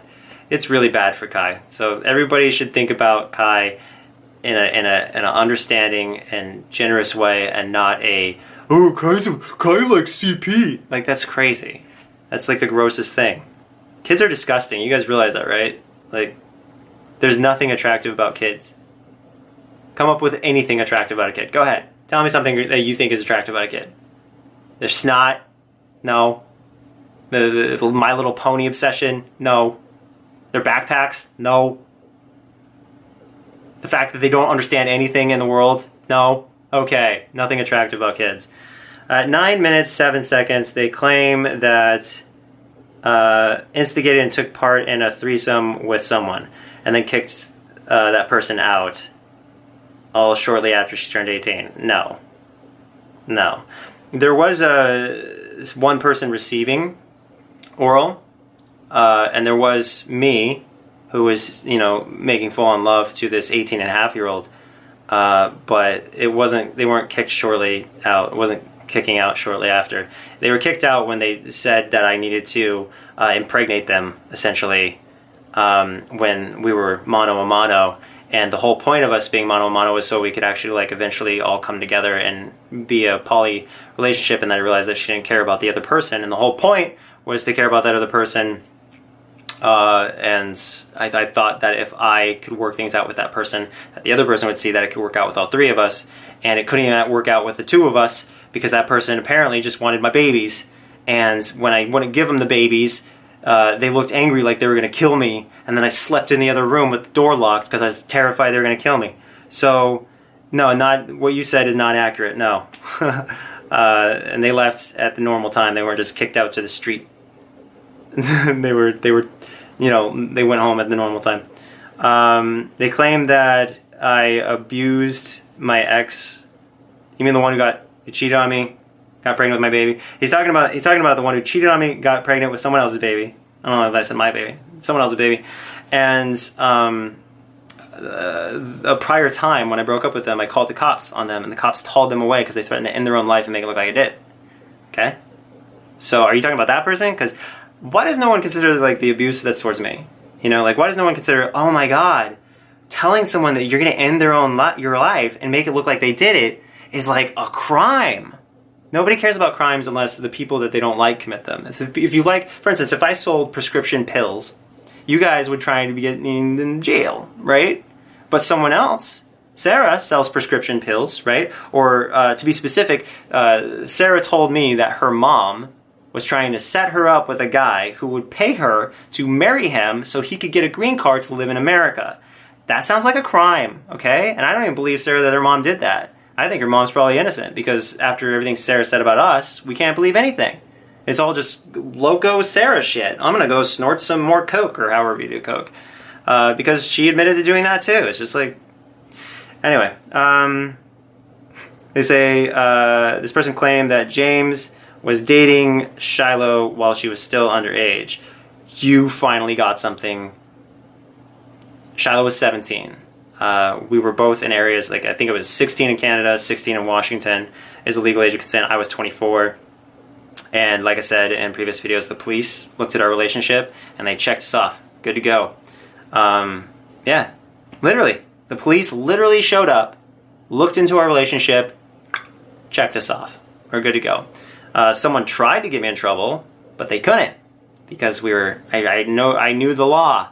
And this person really loved me, I really loved them, and when you really love someone, you're not going to worry about the taboo-ness, you're only going to worry about the law. And I worried about the law, and the law was on my side. So, fuck y'all. At 11 minutes, 8 seconds, they said that I was allegedly having an affair with this girl while I was still married to Sky. If my PP is 3,000 miles long, then maybe. I didn't actually meet her till I filed for divorce.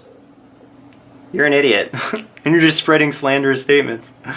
Because literally, how could you cheat on somebody when they're across the country? And her last name isn't Tantica. Her last name is Tantica. So that's her username, Scry Tantica. At 11:55, they say that Shiloh may have been 16 when she first met.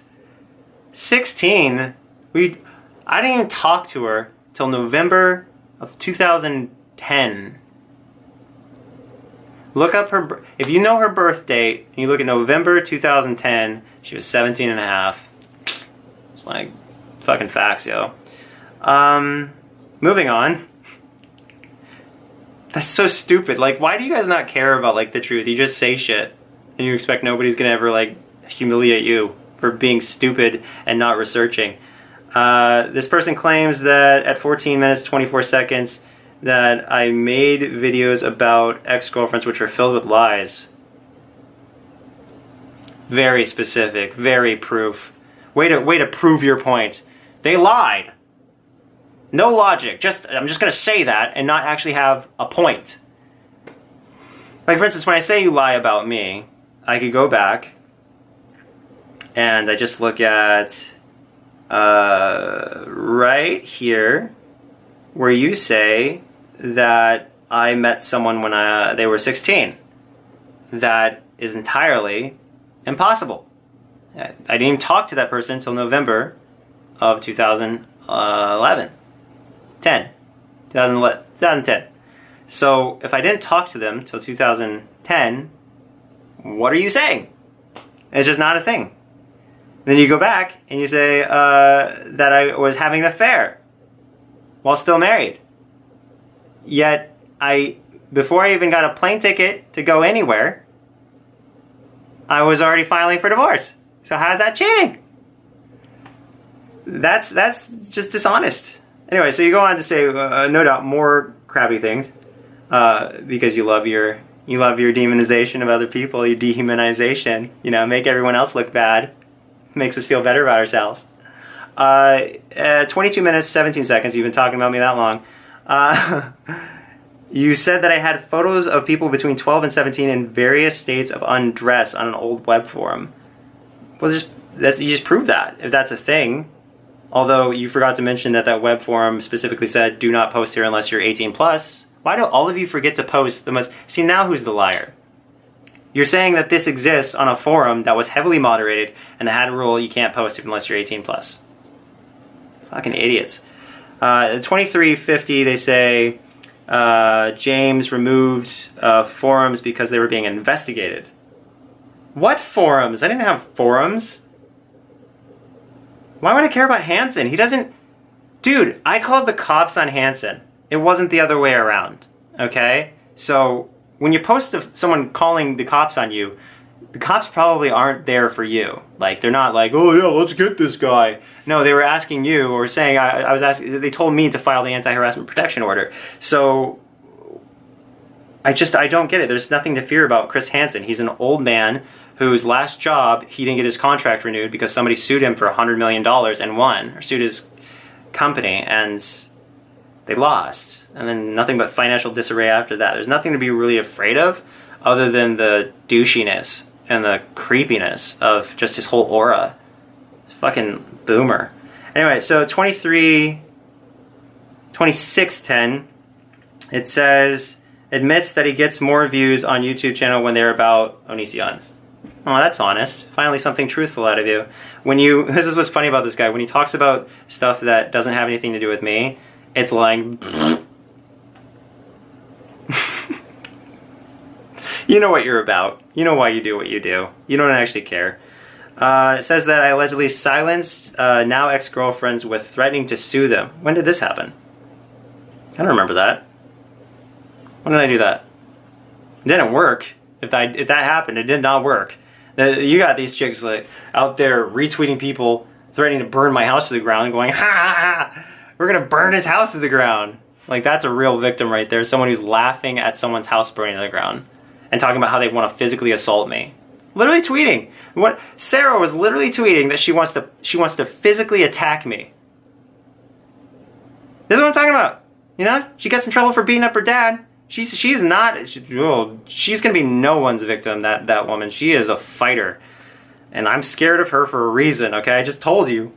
I was sleeping in the room with the door locked because I was afraid of her. And then she's physically threatening me online. Can you imagine if the roles were reversed? If I was physically threatening people online? Would not go the same way. The guy claimed that I have 7 to 8 other victims. They actually put in victims, possibly more. Okay. Well, that's a tough sell, because these people aren't my victims. They're exes that I dumped, right? You can't just call yourself a victim because someone kicks you out of your life because you break the law, you lie, or you otherwise cheat on them and get pregnant with someone else's baby. You guys realize that, right? Like, you guys all have exes. Have you ever had somebody just like start making shit up about you because you dumped them? Oh, they're a slut. They sleep with everyone because they wouldn't sleep with me. Oh. It's like you guys all forgot high school when you learned about my case. You all forgot how stupid people are in high school and all the rumors people spread. YouTube is just high school 2.0. I think numerous YouTubers have said that. It's just everybody acting like a goddamn child. He goes on to say 29 minutes. It claims that Kai is a victim of James and that Kai was underage when the relationship started. Yeah, Kai was, Kai was 17 and a half. Said that he was just about to turn 18, but then later on revealed that he's actually 17 and a half and not like 17 and 10 or whatever months. But I was already falling for him, and I was like, I've already fallen for you. I guess I could just wait longer. So yeah, I don't agree with the victim part. We're married still. We should probably let Kai speak for himself, douchebag. Not speak for everyone like you're their hero, douchebag.